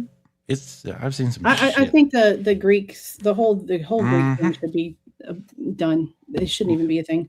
I know that my mom is actually friends with a coach at a very high-end, well-known university in a different state. And I know that when something happens on campus or that has anything to do with campus, they have almost like a jury at the college, and you're supposed to contact the college first when anything happens. And that's why Green was called first before It's like anybody living on a else. damn reservation. Yeah, it's a whole different system. Yeah. And that's what a lot of people go to when it comes to why no one actually called the cops and why a lot of people think that there was a big, huge cleanup and people that showed up because that's like protocol. And even if you're living at the sorority or the fraternity, like you're still that label, you're still answering to those people. That protocol still stays in place. Even if it's off campus, you have protocol. There's that hotline number that's there for them to call. There's this woman, it's Catherine something. She did a year-long investigation into the sororities and fraternities. And there's that's literally how it goes down. Even to people over in Washington, there was one girl that she had went back to a fraternity house, third floor. And anyways, she ended up falling out of the window and she's now paralyzed. Well, she's still alive. And basically they said that, oh, you know, she was just sleeping on the bed and the window was open and she rolled out.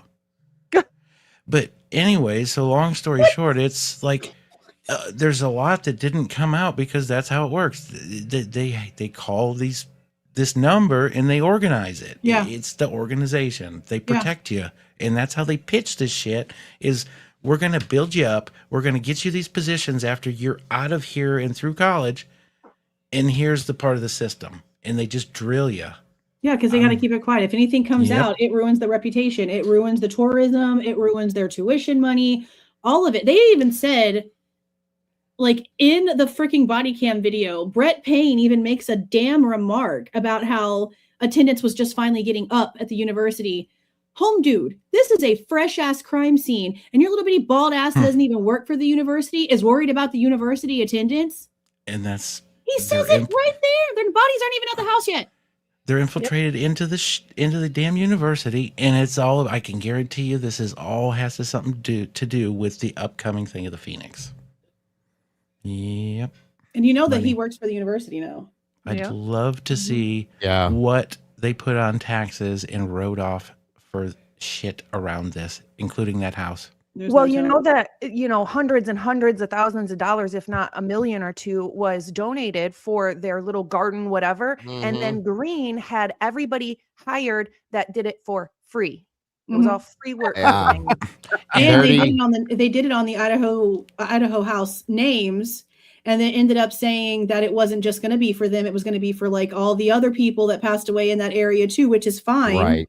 But when you come out here and you say that it's specifically for these 4 people and you use their names and you had the families come out and that's what you used for that. It's the same thing that happened with the whole firing squad thing. They used covert space to push that, to get their funding, to get their votes.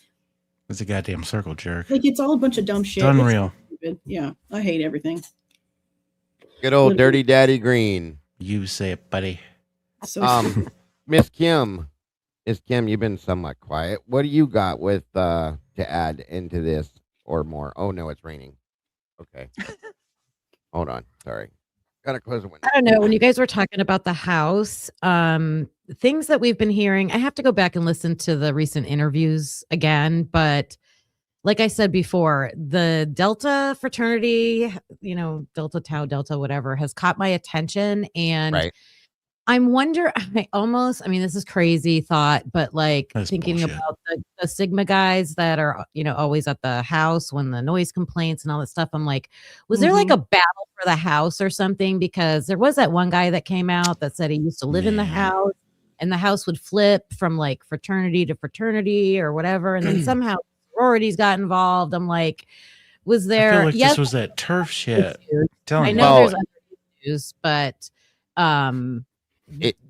motive wise, but could that play into it somehow? I don't know. Very, very, very early on, you might remember this, Jules, and I mean like first couple weeks, I think it was talked about that property was worth a lot of money. Is very, very high end. And I don't know if it's because of where it was, if it was because of what it was, but I remember hearing that really, really early on that property value was super high. Now, Yeah. Even besides that, think about what the speculation is about what was going on in that house. Even from from Chief Fry standing up there saying, we don't know if the house was targeted or if the people were targeted. If the house was targeted, why? Is it a commodity with the Greek life? Like to get what's going on? Like whoever lives in the house, do they have access to income or something like that? Like just I don't know. It's just something. Well, and like we started looking at the house crazy because Olivia came out and said it was a party house. Like if they didn't want us asking questions, they should have shut up. And now they're mad that we're asking questions about the shit that they came out and said. That came out like 3 days in. Oh, it was a party house. And then everybody else was like, yep, sure is. Yep, sure is. Then all the body cam of all the noise complaints. Yep, sure is. Yep, sure is. Right. And then they tear it down. Yeah. The 2 sororities that had gotten in trouble that year, the Pi Beta Phi and the Alpha Phis, they got in trouble for something. And I wish we could find out what. Like they got that locked down on the internet. I don't know if anybody out there knows a way to find out what the infractions were or whatever. Alpha Phi. Okay. On one of Bethany's, she even said it herself.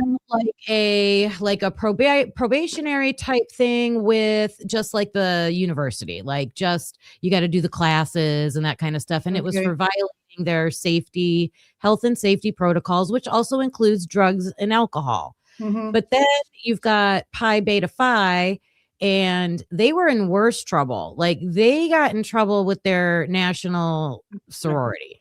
Okay. Yeah, that one was nationally. They were on national probation on that one for like a while. I heard. What the hell would cause them the house? I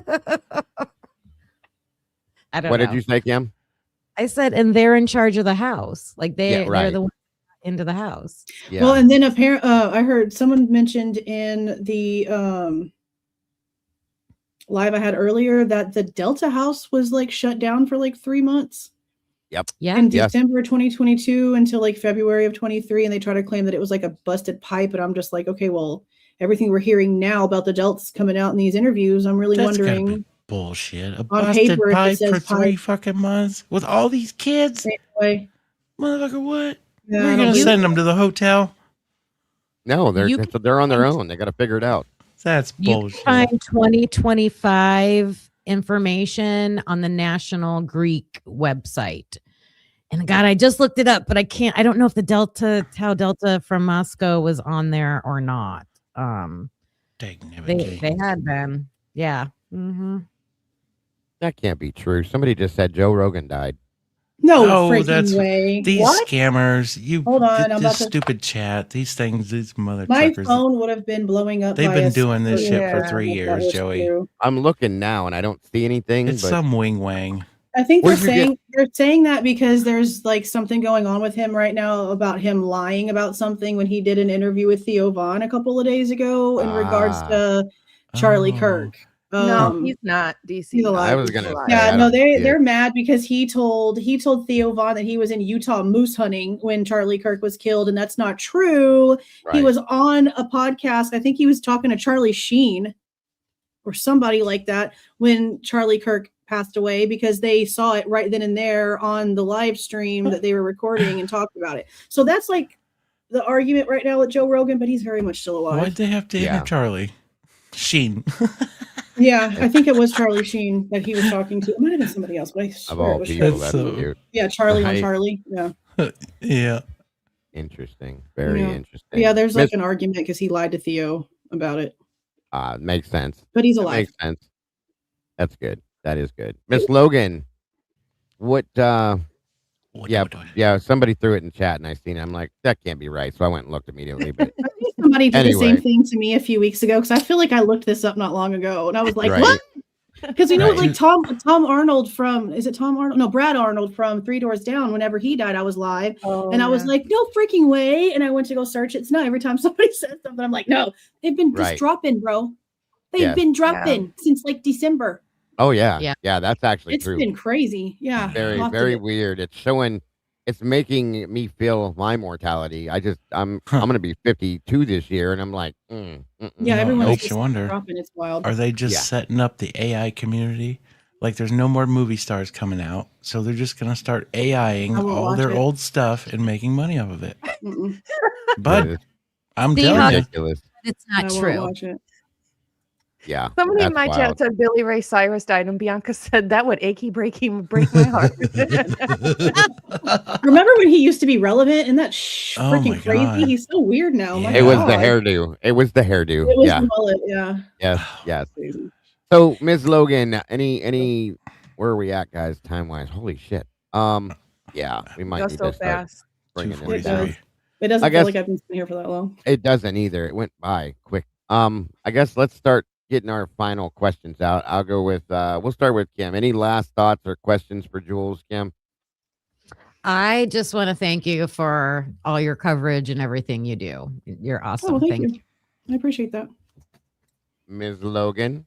Yeah, I want to say that I tune into you. I have the bell on every time you post something. I'm there because you are very factual, and I really, really respect that. I do have a last question. My question is, Yes. where do you think the timeline starts in this case? If we were to go back to the beginning, where would we Great start? question. Now that's with all the new info that you've brought to us too, with all the screams at 2 something and all this, because I know Mhm. it changed for me after getting that stuff you brought too, Jules. So I will never forget the way I felt hearing that Oh. damn sound. I remember I watching watched your you live face. for that. Reaction, yeah. Yeah. We were wa- I really try to do like an actual reaction to stuff. So I don't normally go in and listen to anything ahead of time. So that, and I wish I would have, because look how quick it was. The time started at 2:25, 2:27, and like, what is it, 14 freaking seconds? I remember. Like, I'll I never have forget your chills face. like literally right now, like remembering that sound. There's no way that Do didn't you have. think it's a male or a That female scream? sounds like a girl. I think it's Do you think female it's a too. female? Okay. Now this Watch the Obsession dummy, okay, Yeah. came out here trying to say that she had answers to this sound and all this other Oh. bullshit, but No. she is on this live and she's like, well, let me even like ask her and make sure I can even talk about this right now. You've been teasing it for 2 weeks and you don't even have permission to talk, and then she deletes the live. Yep, because she And I'm didn't do like, anything in it. what are you doing? No. Why are you even coming out here trying to put a narrative on something? You don't have a single fact. You don't have permission to talk about it. You don't know what the hell that sound was. And on top of that, your story is that their freaking windows were open till 5 o'clock in the morning, but didn't hear people getting murdered next door. Miss me with the bullshit. Thank Miss you. me with Thank the you. bullshit. I don't know. I don't know what that's. I don't know. All I know is that scream took place at around the exact same time that Murphy went missing. And Yep. the girls were apparently out with him, and then he goes missing. And I don't know what to think about any of it. I don't. I just know that there's no way Bethany didn't hear that sound when she's called people to come and get her before. There's no way if their windows were open that they didn't hear the shit that was going on. Why are you letting people have third-party access to get in there and do whatever they want to for 6 days before Mallory goes and finally pulls it out? I don't. The timeline is definitely not 4 o'clock. No. It's very possible. And the only reason why this is still a possibility to me, even though I didn't really entertain it too much, is that we have no information on Xana and Ethan. That we know there was an argument at that damn party. We know her father has came out and said she was at home. She wasn't feeling good. I was supposed to drive over there. I didn't do it because I was drinking, and I freaking should have. It would have been me and him. There is no reason for any of this to have gone down. I feel like they were probably home. And if anything makes any sense, they were taken out first. And somehow That's exactly where I've been. Haley and Maddie, that's the only thing that makes any sense for it happen. There's no way it happened simultaneously in 8 minutes. And we're supposed to just believe one person did it. There's no freaking way. There's no way. No. The phone See, is also misplaced. Why the frick is Ethan's phone on the ground with a stab mark in it, but Xana's phone's on the bed next to Ethan? And then we were told the whole time Ethan's account was the only thing that was submitted for the DoorDash. Then finally we get the DoorDash information and it's 2 hours before. What? Yep. No, Yeah. none of this shit makes any sense. I don't understand how every little thing in this is so freaking convoluted and we're supposed to not ask questions. The state doesn't even know what to tell us. Because they don't all know the No. answers either, in my No. opinion. Not all of them, at least. I think No, and I feel like it's more the original timeline. I think it's the 3 to 4, and I feel like maybe something even happened beforehand. That's why Stacey Chapin says something about how 2 o'clock will always be a dark hour. Why would you say that if your kid died 2.5 hours after that? That's weird. Why would you hold that to your heart so close? I do agree with you, and I think that it could have started earlier on and started as a confrontational thing. It wasn't, in some ways, it may not have supposed to have been what happened. Okay, and it started as an argument, confrontation, and it whatever. Just fueled.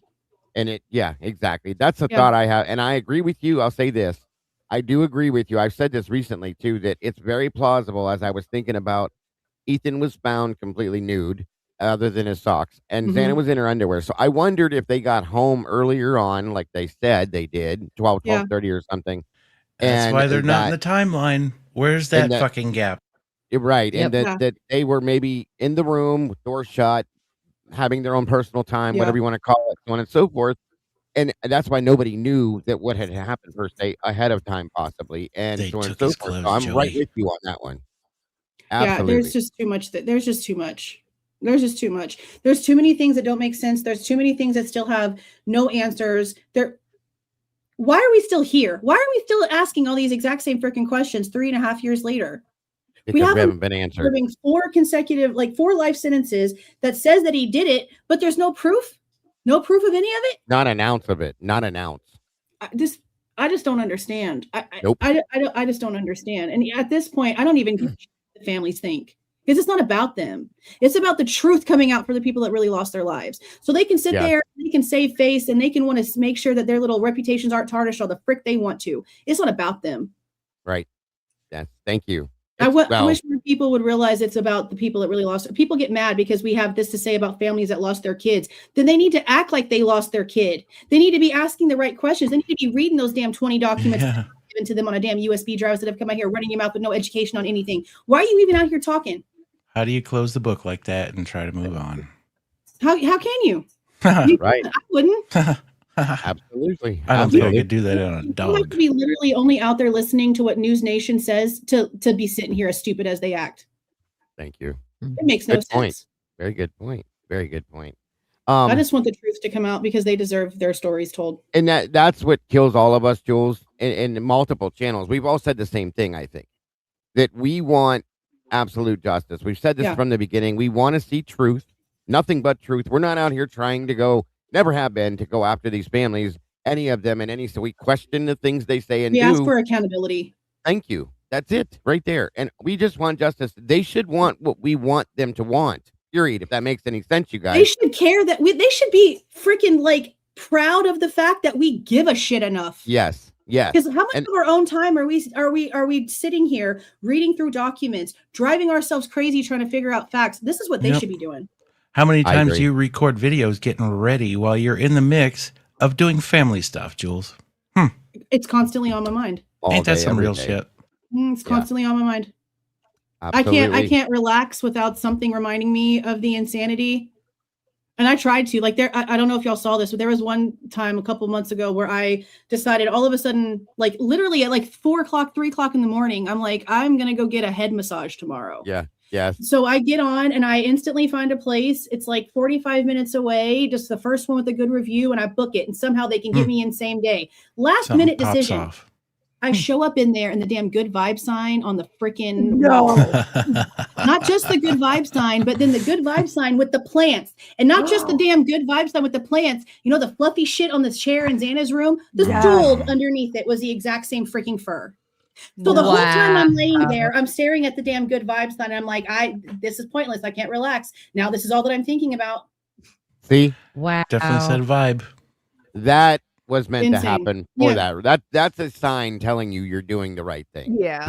Bingo. That's crazy. As soon as I walked in, I was like, there's no way. I took a video. I was like, you've got to be shitting me. Out of all of the decorations this woman could choose, this random ass person that I only knew existed 5 hours ago. How? Right. Wild that's shit. That energy, huh? Mm-hmm. That still freaks me out. My God. Absolutely. Absolutely. Mikey, do you have anything to add to this at the end? Well, questions, any of that stuff? No, but I just want to thank Jules for all she does, all her hard work, for being a real person. Yeah. And I appreciate her and the communication we had to get her out here. Well, I appreciate you guys caring about the facts as much as I do. Because oh my, we got to realize this woman hadn't been on a panel in years. It's been a minute. She hadn't really from like my first panel. Like Dago's where I started doing all this panel-y stuff. Yeah, you know what? And I will say, and this is how this just goes because it flows, but her first reaction email was, damn it, Dago should just call me. Why didn't Dago just ask me? Like, why didn't he just ask me himself? I would have, but like I said, this is what he does. So that's what he told me. He said it just keeps it organized. He wanted to handle it that way. And I was like, he could have just asked me. Yeah, but I get what you're doing. I get what you're doing, so it's not a big deal. Even down to like today when he was moving his stuff and like I chimed in, it's like, because if I was in your shoes and I didn't have a link the night before, I'd be freaking out. Kinda. But you know how this goes. Really has like cannonballs thrown at it like every 5 minutes. So I've just learned to, I'm here. But I can fill people in and it's like, okay, well, here's what's going on. So that's how it works. Yes, absolutely. But no, we appreciate you. Thank you so much. Oh, this was fun. Thanks for having me on. And then on my side of things, of course, absolutely. Same thing Mikey said. I absolutely adore and respect you. You know that. I have forever and always will. Yeah. Like I said, we started off on this about the same time. We started into this around the same time with Kylie and all that other stuff. So yes, I mean, we've been going nonstop for past 4 years at least. So nonstop. I still have the same freaking questions. Yes. What the yeah, because I know that you're as unsettled as I am at even the Kylie Rodney case, the way it ended. We were both pissed about that. So no, I'm still digging into that horrible. Case. I'm still digging into that case. I still have conversations with people about that case. I'm still filing stuff about that case. I have like a whole back end thing I'm doing when it comes to Sammy. So yeah, that's good. I don't talk about it a lot because I don't want a lot of people to know certain things that I'm looking at. But I also was told a lot of inside information from Steve Fisher. I have all of our text messages and things that he told me that people don't know about. And I'm not going to stop looking for information when it comes to Kylie either. But that one is really sensitive because she's a minor. So I have to be real. And even though Sammy was an adult at the time, they're still trying to hide her interviews. They're telling me they're on me. And I'm like, bullshit. She's an adult. She was in there. Y'all talk to her. Some people may not like Steve, but he gets some good tidbits. I do too. I like Steve. I never had issues with Steve.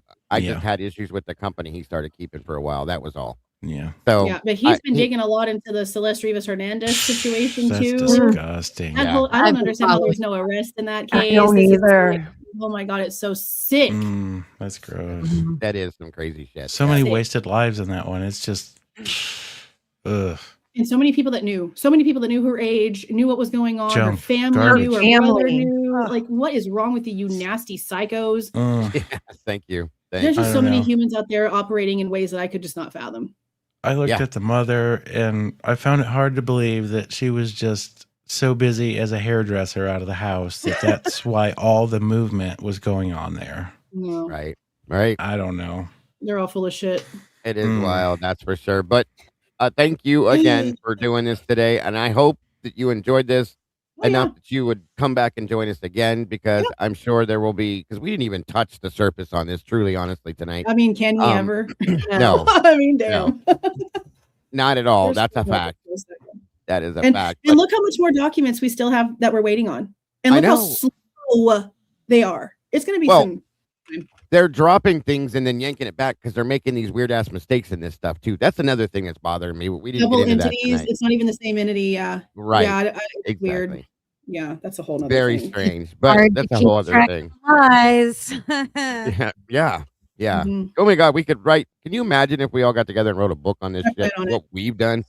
I plan on writing a book. I think it'd be a good idea. We have all the information, the rest of the interviews, everything is actually, it's some years from now. I do want to put together something that's an actual factual timeline, not the bullshit. I would really, really want to do that. There is a new book that's out, by the way. Did you get it? I pre-ordered it too. Yeah, I'm looking forward to that because I have a feeling that may be more along the lines of the truth than what we've seen based on Bloom's book and Patterson and all the other, and Scott Green's chapter, whatever the hell that was. But yeah, I'm interested in that as well. This guy's apparently got like a really, really good like background. He's really factual. He's like done a lot of work that a lot of people are like, damn, this is like an important book that he took time to sit down and write this. He obviously sees problems. So I'm interested. I'm interested in what he has to say for sure. The 29th, I think, is when they said it's going to start shipping out. Yep. Or 28th, the two. So it's not much longer. I think a lot of people pre-ordered it yesterday and the day before. So I'm down for. I can't wait. Hell, we may have to break it down and do it in here one of these days or something. I don't know, but it's going to be interesting to see. Yeah, for sure. So thank you so very much again. Again, nothing but absolute respect and love for you, your channel, your community. We all appreciate you so very much. This was great. And again, I hope you enjoyed yourself enough to come back again so that we can get into more of this. Everybody in here, please, if you have not yet done it, make sure that you have subscribed to Jules True Crime Reactions, and hit the notifier because you don't want to miss anything this lady puts out. It's all amazing stuff. And I'm telling you, you will be super disappointed if you miss out on the stuff she's putting out. So thank you for all of you that will do that. Again, Jules, amazing stuff. I am super, super appreciative of this, and I can't wait till we can do it again.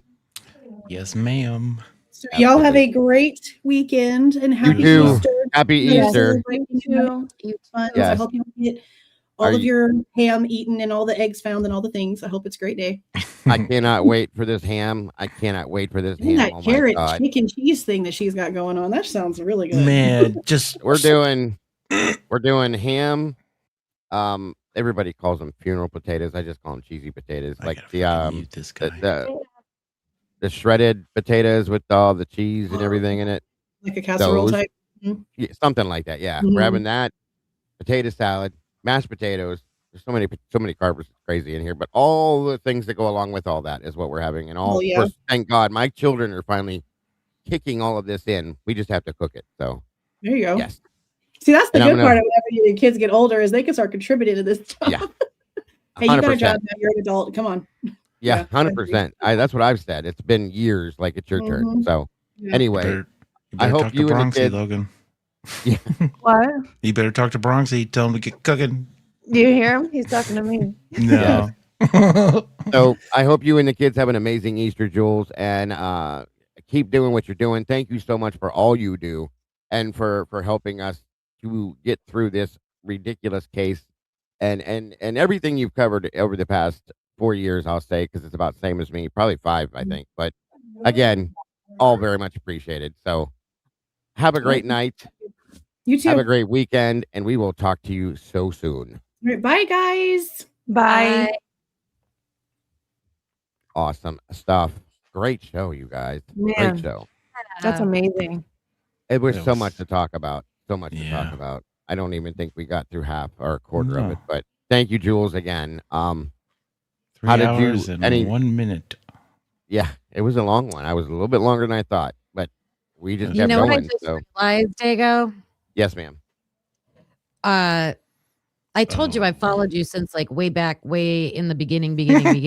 The same with Jules, but nobody remembers me because it was under like my real name account. So what?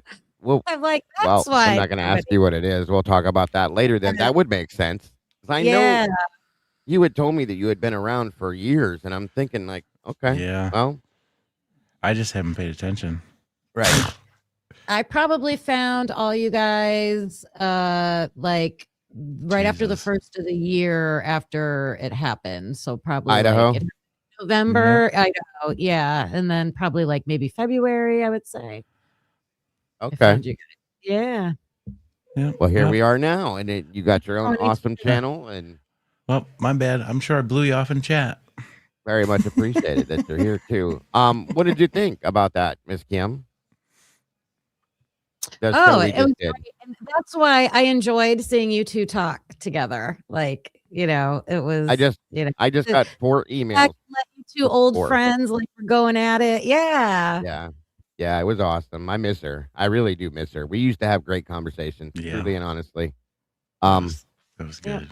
100%. Mikey's been here through all that too. Yeah. She was always here, or I was over there. Mostly her over here, but we just had amazing conversations always. And we would the live dives, we like to call them that. We were constantly breaking this stuff down in the Kylie Rodney case and this one. It was a lot. So I was grateful for that. It was a lot. I mean, it took a lot for her to come back out too, Yeah, and I'm grateful that she did. That goes back to you as well. Mm-hmm. Even though I was the wing in the middle. Yeah, I appreciate that. Very much appreciate it, Mikey. And Yes, I sir. can't wait till she comes back and joins us here at the room again. So yes. Ms. Logan, any thoughts on that? The show, what you think, what you thought, what you feel? I just think we're blessed that after so many years that she hasn't been on a panel, that she agreed to do it with us. So I just feel super, super lucky. And I feel like it was a really, really good show. I think we all got to pick her brain a little bit. I know Miss Kimmy was listening a lot and had some good questions though too. So no, I You think it both was did. great. Yeah, it was Yeah, really I good. I'm know. so blessed that she agreed to come and hang out with us for this evening. I am grateful. And I like again, how I can't. factual she is. I know there's some people that Yeah. are like, "Oh, she's, can be harsh sometimes." I'm like, "That's why I like her." I mean, it's Yeah. like that's how much she puts into it. You can feel Yeah. her energy by how Uh, she gets like that. I mean, that's just how it is. Like, if you can't break that apart from that, like, whatever. That was, I think, one of the things that brought us together years ago was Yeah. the passion that we both had. Like she was always, I mean, I'm getting there. It's taken me years to get there, but she has always been like, this is what I said, and if you don't like it, fuck you. It doesn't yeah, matter. This is what it is, and that's the way you got to be. I used to be it's the afraid to be that realness. way, you know.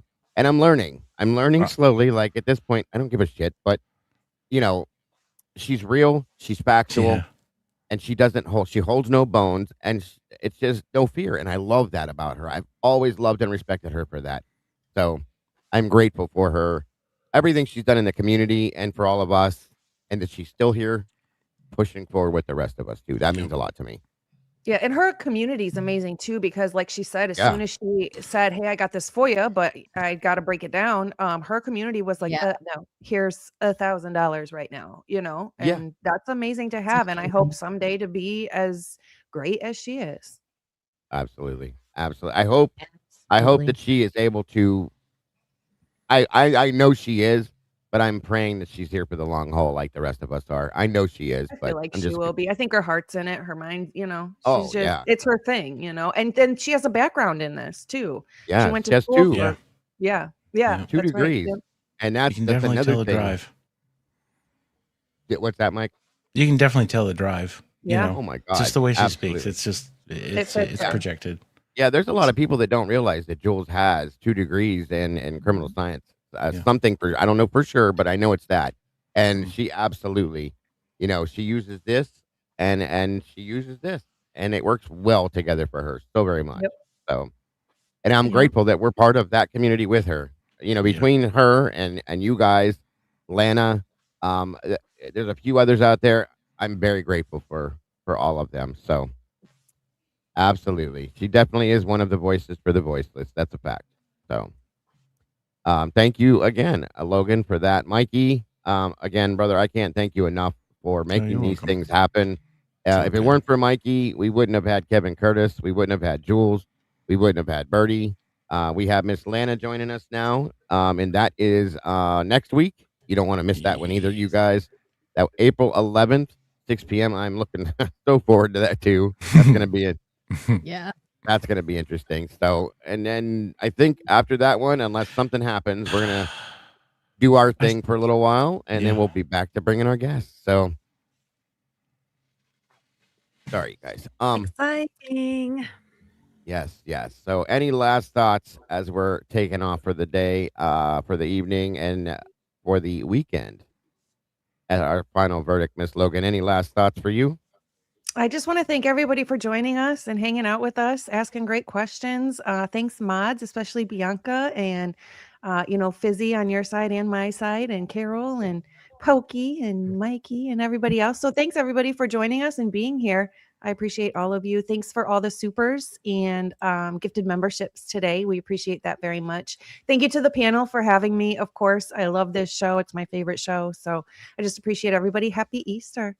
Thank you, and we appreciate you. And I'm going to roll through that here in a minute, guys, because there's so many of you guys that were blessing us all tonight. It was amazing. I should do that Yeah. before I get everybody's last words. So bear with me one second, all of you. Miss Donna, thank you so much for that. Amazing as always. Appreciated for whoever's channel you guys. I'm just thanking you all.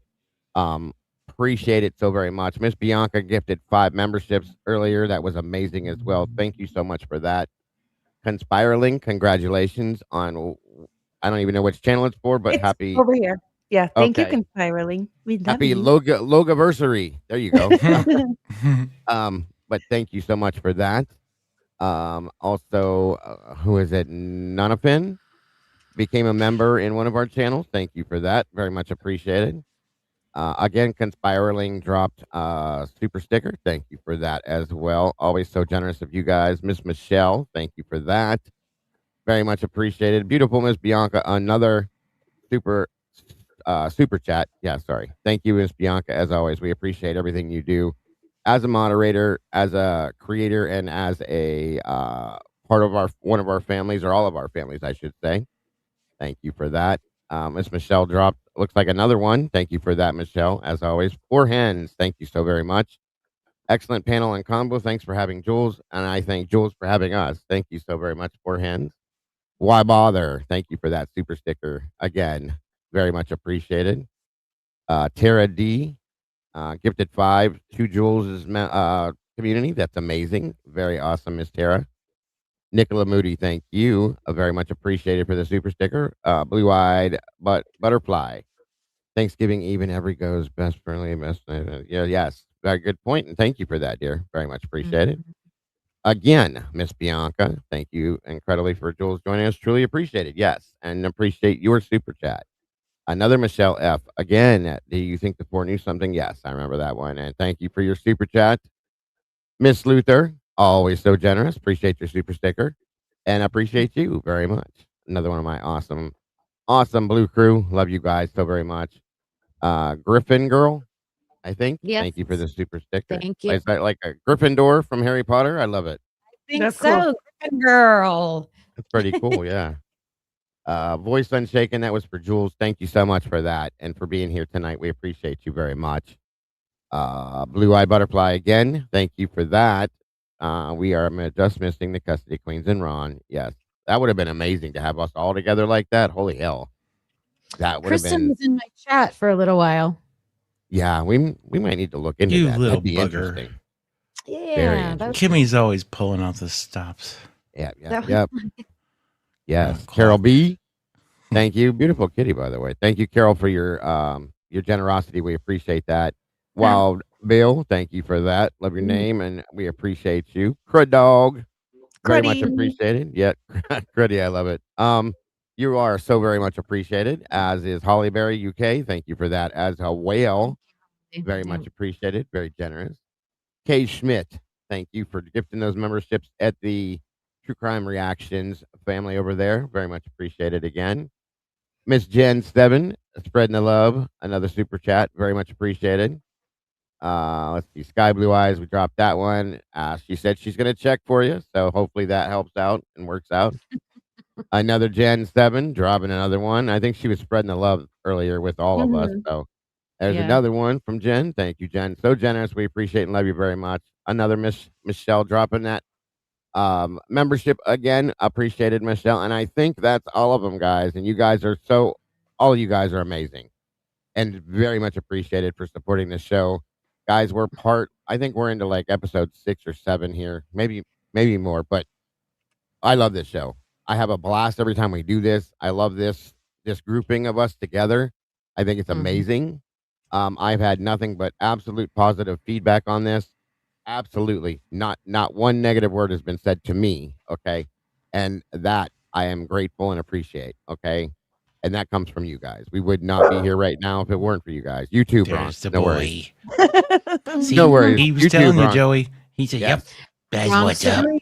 Yeah, we love Bronxy too. So thank you all so very much. Again, like I said, next week, guys, same time, same place, same peeps. And we have Miss Lana join us. I'm looking forward to that. I cannot wait.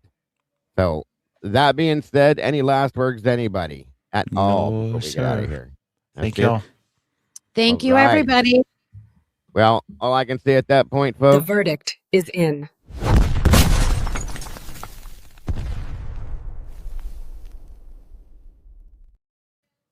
and you all have an amazing rest of I your love that. I love that so much. I thought it was pretty cool. So you guys have a great night. If I don't Walk. see you, have an amazing Easter. Love to all of you. Thank you to all of our moderators. You guys rock. and we will see you all very soon. Have a great one, folks. Bye-bye. Bye. Thanks for coming through to the verdict room where we're seeking truth. Yeah, we're seeking truth. Hey.